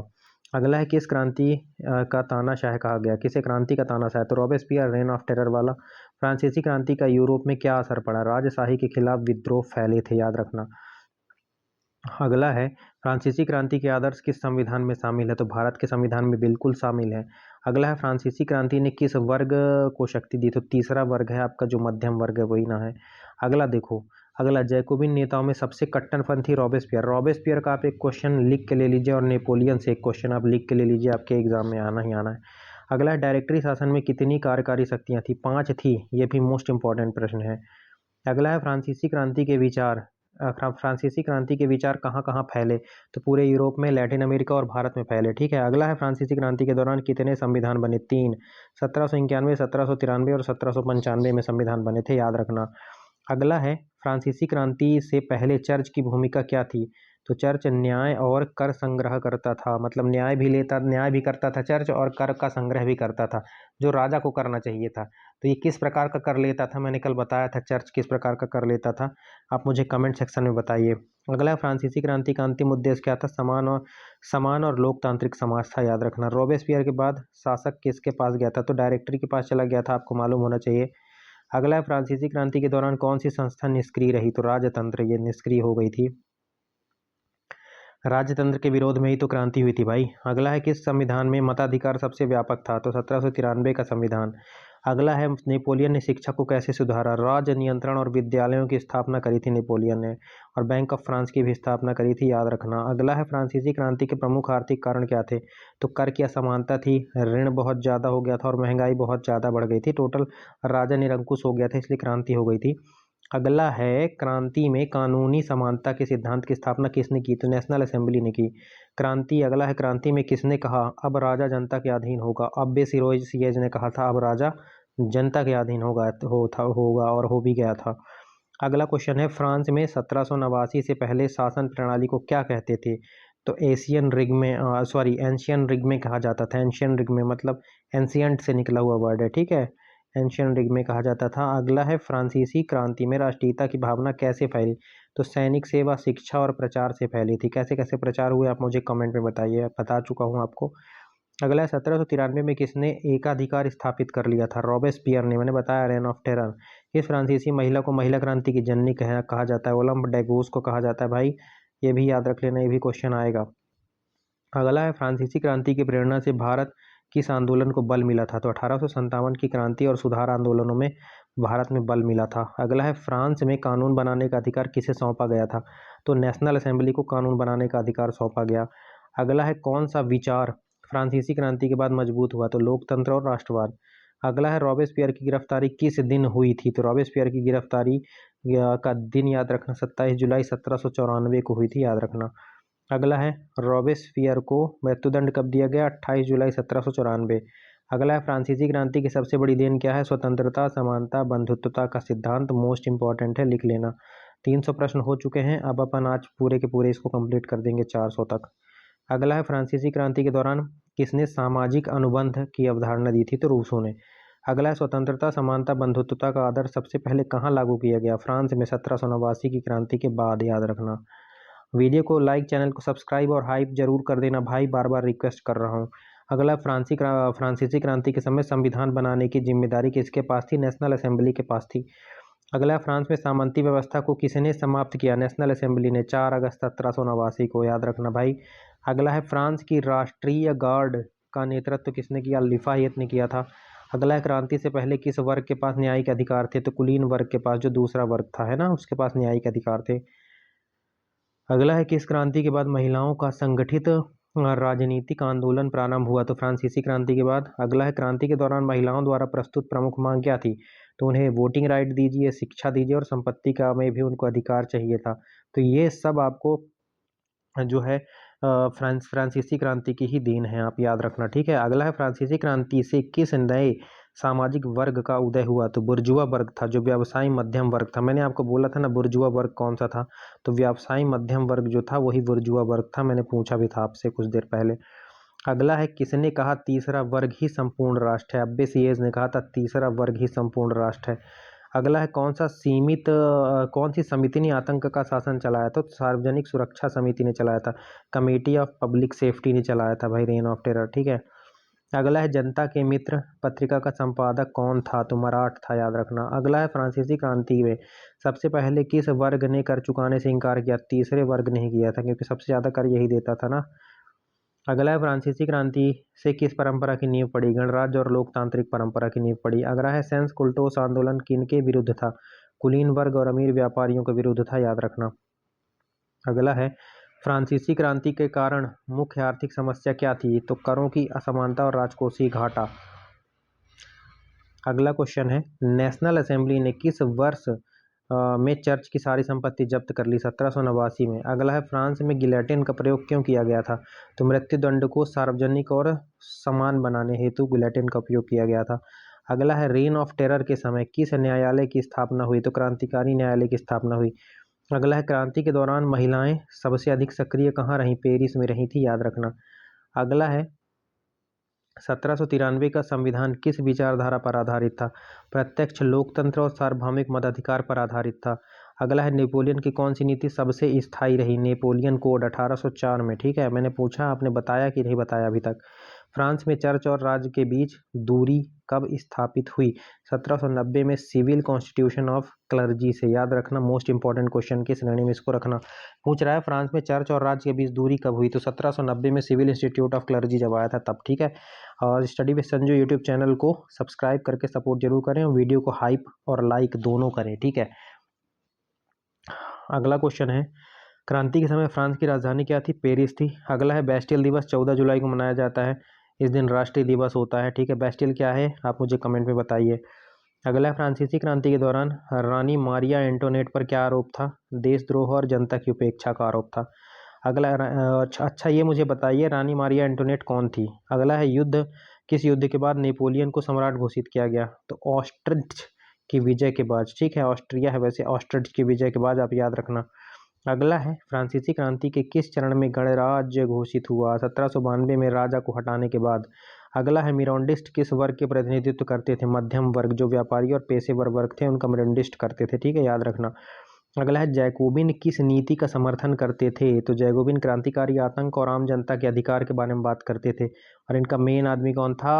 रॉबेस्पियर था, जो कि रेन ऑफ टेरर चलाता था, बार बार बता रहा हूँ आपको। ठीक है, जैकोबिन का विरोध किसने किया? गैरेंडिस्टो ने किया था। अगला है संविधान सभा में बैठने की स्थिति के अनुसार वामपंथ किसे कहा गया? जो क्रांतिकारी बदलाव के पक्ष में थे। ठीक है, अगला है अभी भी आपने सुना होगा कि लेफ्ट विचारधारा का है, तो वो यहीं से कॉन्सेप्ट आया था आपका फ्रांसीसी क्रांति वगैरह से ही। जो बदलाव चाहते थे वो जो है लेफ्ट साइड बैठते थे, जो राज दरबार के, इसलिए उनको लेफ्टिस्ट विचारधारा के लिए रूप में जाना गया। ठीक, अगला है किस शब्द का प्रयोग सबसे पहले फ्रांस में ही वाम दक्षिण राजनीति को परिभाषित करने में हुआ? तो वाम पंथ और दक्षिण पंथ। ठीक है, राइट विंग और लेफ्ट विंग। अगला रॉबेस्पियर की मृत्यु के बाद कौन सी सरकार बनी? डायरेक्टरी सरकार बनी थी, याद रखना। अगला है नेपोलियन ने कौन सी संस्था को भंग कर तानाशाही स्थापित की? डायरेक्टरी को भंग कर दी और तानाशाही स्थापित कर दी। नेपोलियन का सबसे लंबा सैन्य अभियान रूस का था, 1812 में, जो उसने आक्रमण किया था रूस पर। अगला है फ्रांसीसी क्रांति में कौन सा सिद्धांत अंतरराष्ट्रीय स्तर पर प्रभावित हुआ? तो राष्ट्रवाद और लोकतंत्र, याद रखना। ठीक है, अगला क्वेश्चन है कौन सा संविधान लागू नहीं किया जा सका? 1793 का संविधान लागू नहीं किया जा सका। अगला है किस आंदोलन ने गुलामी समाप्त करने की मांग की? जैकोबिन आंदोलन ने गुलामी समाप्त करने की मांग की थी। अगला क्वेश्चन है क्रांति के समय किस पत्रिका ने जनता को सबसे अधिक प्रभावित किया था? तो जनता के मित्र, इसका जो है फ्रांसीसी नाम है ला एमी डू पीपोले। ठीक है, पीपल से निकला हुआ वर्ड है ये। अगला है किसने राजा नहीं संविधान सर्वोच्च की भावना दी थी? संविधान सभा ने दी थी। आप बताइए संविधान सभा का पहला अस्थायी अध्यक्ष कौन था? और संविधान सभा का पहला अस्थायी अध्यक्ष कौन था भारत में? आप मुझे कमेंट सेक्शन में बताइए। अगला है किस राजा ने सबसे पहले एवरेस्ट जनरल बुलाया था? स्टेट जनरल बुलाया था, सॉरी। तो स्टेट जनरल लुई द 16 ने बुलाया था, याद रखना। अगला है फ्रांसीसी क्रांति का अंतर्राष्ट्रीय प्रभाव कहाँ देखा गया? Latin America, Italy, Germany, Bharat, मतलब पूरे यूरोप में ही देखा गया था, लैटिन अमेरिका में भी देखा गया। अगला है भारत में किस आंदोलन पर फ्रांसीसी क्रांति का गहरा प्रभाव पड़ा? 1857 की क्रांति जो हुई थी। ठीक है, और पहला शहीद कौन था? मंगल पांडे थे, याद रखना आपने। अगला है फ्रांस में पहला चुनाव किस वर्ष हुआ था? 1792 में। अगला है किस संस्था ने संविधान लागू करने की प्रक्रिया शुरू की? नेशनल असेंबली ने शुरू की थी। अगला है क्रांति के दौरान क्रांतिकारी कैलेंडर किसने शुरू किया? नेशनल कन्वेंशन ने। अगला है कौन सी पुस्तक फ्रांसीसी क्रांति से सबसे पहले लोकप्रिय रही? सोशल कॉन्ट्रैक्ट, जो कि रूसो की थी, याद रखना। अगला है किसे क्रांति की आत्मा कहा? तो किसे क्रांति की आत्मा कहा? तो रूसो को। अगला फ्रांसीसी क्रांति में कौन सी प्रणाली समाप्त की गई थी? तो वंशानुगत राजतंत्र जो है वो समाप्त कर दिया गया था। अगला है क्रांति के दौरान किस वर्ष राजा की सत्ता समाप्त हो गई थी? तो 1792 में, याद रखना। अगला है फ्रांसीसी क्रांति के समय किस प्रमुख शहर में अधिक क्रांतिकारी गतिविधियां हुई थी? पेरिस में होंगी। अगला है किस क्रांतिकारी ने सबसे पहले राजा का विरोध खुले रूप से किया? मिराबो ने किया था, याद रखना। अगला है मारिया एंटोनेट को किस वर्ष मृत्युदंड दिया गया? 1793 में। अगला है नेपोलियन की हार के बाद फ्रांस में कौन सी सत्ताई बर्बन वंश की पुनर्स्थापना हो गई थी नेपोलियन की हार के बाद, याद रखना भाई। अगला है फ्रांस की पहली महिला क्रांतिकारी लेखिका कौन थी, ओलंप डेगोस थी। अगला है किस फ्रांसीसी क्रांति नेता को जनता का शत्रु कहा गया, मराठ। अगला है क्रांति के दौरान किसने महिलाएं भी नागरिक हैं का दावा किया, ओलंप डेगोस नहीं किया था, ठीक है। अगला है महिलाओं का आंदोलन किस घटना से प्रसिद्ध हुआ, वर्साय मार्च से सिद्ध हुआ। अगला है क्रांति में किस अधिकार का जन्म हुआ, मानवाधिकार, ह्यूमन राइट का जन्म हुआ था, याद रखना। और मानवाधिकार दिवस किस दिन मनाया जाता है, कमेंट सेक्शन में बताओ। अगला है किस पुस्तक में लोकतांत्रिक शासन की नींव रखी, तो स्पिरिट ऑफ लॉज जो कि मॉन्टेस्क्यू की थी उसमें रखी गई थी लोकतंत्र शासन की नींव। अगला है कौन सी घटना लोकतांत्रिक क्रांति की प्रेरणा बनी, फ्रांसीसी क्रांति, याद रखना भाई। फ्रांसीसी क्रांति में लिव्र किस चीज़ को कहा जाता था, तो लिव्र नहीं, ये लिव्रे है और ये मुद्रा थी। अगला है declaration of right of man and citizen किसने तैयार किया, लिया फेथ और मुराबो की अगुवाई में। यहाँ पर ध्यान देने वाली बात यह है कि declaration of right of man था, वुमेन नहीं था। और सिटीजन, सिटीजन में भी कौन थे, जो कर देते थे, तो बड़ा अजीब टाइप का था, ठीक है, सिस्टम। अगला है फ्रांस में आम चुनावों में किस वर्ग की भागीदारी नहीं थी, तो महिलाओं की नहीं थी और उनकी भी नहीं थी जो कर नहीं देते थे। बाद में फिर आंदोलन करके सबको राइट दिया गया। अगला है फ्रांसीसी क्रांति से सबसे पहले फ्रांस का सबसे अमीर वर्ग कौन था, तो दूसरा वर्ग था जो कि कुलीन वर्ग था। अगला है किस संविधान में धर्मनिरपेक्षता को मान्यता मिली, 1795 के संविधान में। अगला है नेपोलियन द्वारा लागू की गई न्याय प्रणाली को क्या कहा गया, नेपोलियन कोड। अगला है फ्रांसीसी क्रांति के बाद किस देश में सबसे पहले लोकतंत्र की मांग उठी थी, इटली में उठी थी, याद रखना। अगला है रॉबेस्पियर के शासन को रेन ऑफ टेरर कहा गया। संविधान सभा के पहले अध्यक्ष कौन थे, बेली। फ्रांस के संविधान सभा की बात कर रहे हैं, भारत के नहीं, भारत का तुम बताओगे। संविधान सभा का पहला अध्यक्ष और पहला अस्थायी अध्यक्ष, विथ डेट बताओ अब तुम। वैसे फ्रांस के संविधान सभा का पहला अध्यक्ष कौन था, तो बेली था, बेली। अगला है कौन सी घटना ने फ्रांस में क्रांति की आग भड़काई थी, तो बेस्टिल बेस्टिल हम किले पर हमला किया था। अगला है फ्रांसीसी क्रांति के बाद सबसे बड़ा राजनीतिक परिवर्तन, गणराज्य की स्थापना हो गई। अगला है फ्रांस में कर संग्रह की प्रणाली कैसी थी, भ्रष्ट और असमान थी। अगला है फ्रांस में टाइथ कर अगला है फ्रांस में टाइथ कर किसे देना पड़ता था, तो किसानों को, किसान जो है चर्च को देते थे। अगला है गिलेटिन का आविष्कार किसने, डॉक्टर जोसेफ गिलेटिन ने किया था, ठीक है। क्रांति के समय किस वर्ग की जनसंख्या सबसे अधिक थी, तो तीसरा वर्ग 98% था और इसी का सबसे ज़्यादा शोषण होता था। अगला है कौन से वर्ग ने सबसे अधिक क्रांति का विरोध किया, पहला और दूसरा वर्ग, क्योंकि इन्हीं के खिलाफ जो है क्रांति हुई थी। यही लोग तो राजा लोग थे। पहला वर्ग जो है चर्च था, दूसरा कुलीन वर्ग था, पैसे वाले, तो इन्हीं के खिलाफ तो हुआ था। यही लोग तो बहुत ज़्यादा शोषण करते थे। अगला है कौन सा वर्ग क्रांति के बाद सबसे अधिक समृद्ध हुआ, तो मध्यम वर्ग जो कि बुर्जुआ वर्ग कहलाया, यही पढ़ा लिखा था, ठीक है। अगला है नेपोलियन ने किस युद्ध के बाद सत्ता संभाली, कूप डीटा ऑफ 18 ब्रूमेयर, ये युद्ध हुआ था उसके बाद इसने सत्ता संभाल ली थी, याद रखना डायरेक्ट। अगला है जैकोबिन क्लब का प्रमुख मुख्यालय पेरिस में था। अगला है महिलाओं के आंदोलन को किसने भंग किया, नेशनल कन्वेंशन ने भंग किया था। अगला है किस देश ने फ्रांस के साथ सबसे पहले युद्ध किया, ऑस्ट्रिया ने किया। अगला है फ्रांसीसी क्रांति से किस अवधारणा की शुरुआत हुई, नागरिक अधिकारों की शुरुआत हुई। अगला है फ्रांसीसी क्रांति में सबसे अधिक चर्चित हथियार क्या था, गिलेटिन था, मैंने बार बार बताया आपको, सिर काटने वाला। अगला है क्रांति के कारण चर्च को किसके अधीन कर दिया गया था, तो चर्च को राज्य के अधीन कर दिया गया था, याद रखना। अगला है नेपोलियन के शासन के दौरान महिलाओं की स्थिति कैसी थी, सीमित अधिकार थे, शिक्षा में सुधार भी किया गया था, क्योंकि शिक्षा में सुधार, शिक्षित इनको नहीं किया जाता था। अगला है फ्रांसीसी क्रांति का अंत कब माना जाता है, 1799 में, जब नेपोलियन ने सत्ता को अपने हाथों में ले लिया। अगला है टेनिस कोर्ट शपथ का महत्व क्या था, संविधान निर्माण की घोषणा थी। अगला है फ्रांसीसी क्रांति के समय किसने महिलाएं मतदाता क्यों नहीं प्रश्न उठाया था, ओलंप डेगोस नहीं उठाया था, ठीक है, क्योंकि महिलाओं को वोटिंग राइट नहीं थे। अगला है फ्रांसीसी क्रांति के प्रभाव में भारत ने किसने धार्मिक सुधार आंदोलन चलाया था, राजा राम मोहन राय के बारे में कल बता चुका हूँ, है ना। किसने कहा मैं राज्य हूँ, लुई द 16 ने कहा था मैं ही राज्य हूँ। अगला है क्रांति के दौरान शिक्षा प्रणाली में सुधार किसने किया था, तो नेपोलियन ने किया था, ठीक। अगला क्वेश्चन है फ्रांसीसी क्रांति के दौरान कौन सा कालखंड सबसे हिंसक था, 93 से 94, रेन ऑफ टेरर, रॉबेस्पियर वाला, जैकोबिन क्लब। किस संविधान ने फ्रांस को गणराज्य घोषित किया, 1793 का जो संविधान था। अगला है जैकोबिनों का मुख्य उद्देश्य क्या था? तो इनका मुख्य उद्देश्य लोकतांत्रिक गणराज्य की स्थापना था। अगला है, किस क्रांति के बाद पहली बार समानता का अधिकार आया? फ्रांसीसी क्रांति। बार बार घुमा के वही वही क्वेश्चन पूछता है ना। अगला है, फ्रांसीसी क्रांति से किस प्रकार की राजनीतिक बल मिला? जनवाद मिला। और अगला है, क्रांति के दौरान महिलाओं ने कौन सा प्रतीक धारण किया था? तो लाल टोपी, फ्रीजियन कैप बोला जाता है इसे। और यही जो ओलंपिक हुआ था पेरिस में, उसका मस्कट भी था, फ्रीजियन कैप इसे कहते थे, लाल टोपी था। तो क्रांतिकारी लोग इसको पहना करते थे, ठीक है। और आखिरी क्वेश्चन है फ्रेंच रेवोल्यूशन का। 400 हमने क्वेश्चन कवर कर लिए। फ्रांसीसी क्रांति से मिली प्रमुख सीख क्या थी? जनता की शक्ति और लोकतंत्र की स्थापना, ये प्रमुख सीख थी भाई। तो आई होप आपको ये वीडियो अच्छा लगा होगा। वीडियो अच्छा लगा तो अपने दोस्तों को बताइए, वीडियो को शेयर जरूर कीजिए, हाइप जरूर कीजिए। आप कमेंट सेक्शन में जाएंगे ना तो वहाँ पे हाइप करने का ऑप्शन आता है, तो हाइप आप जरूर करिएगा। और लाइक शेयर सब्सक्राइब तो आपको करना ही करना है। और इसके बाद मैं ये जो 4 पार्ट में आया है, इन चारों पार्टों को एक साथ मर्ज करके फ्रांस क्रांति का एक ही वीडियो आपको 1 से 1.5 घंटे का रहेगा, वो वीडियो मैं आपको प्रोवाइड करवा दूंगा, ठीक है। तो वो भी आप एक बार ज़रूर देख लीजिएगा। और इसके बाद मैं इसको टेलीग्राम चैनल में इस PDF को डाल दूंगा। टेलीग्राम का लिंक डिस्क्रिप्शन में रहेगा हर वीडियो के, तो वहाँ से आप जाएंगे तो आप देख लेंगे। इसका प्लेलिस्ट भी बना हुआ है, तो प्लेलिस्ट में भी जाकर आप वीडियोस चेकआउट कर सकते हैं।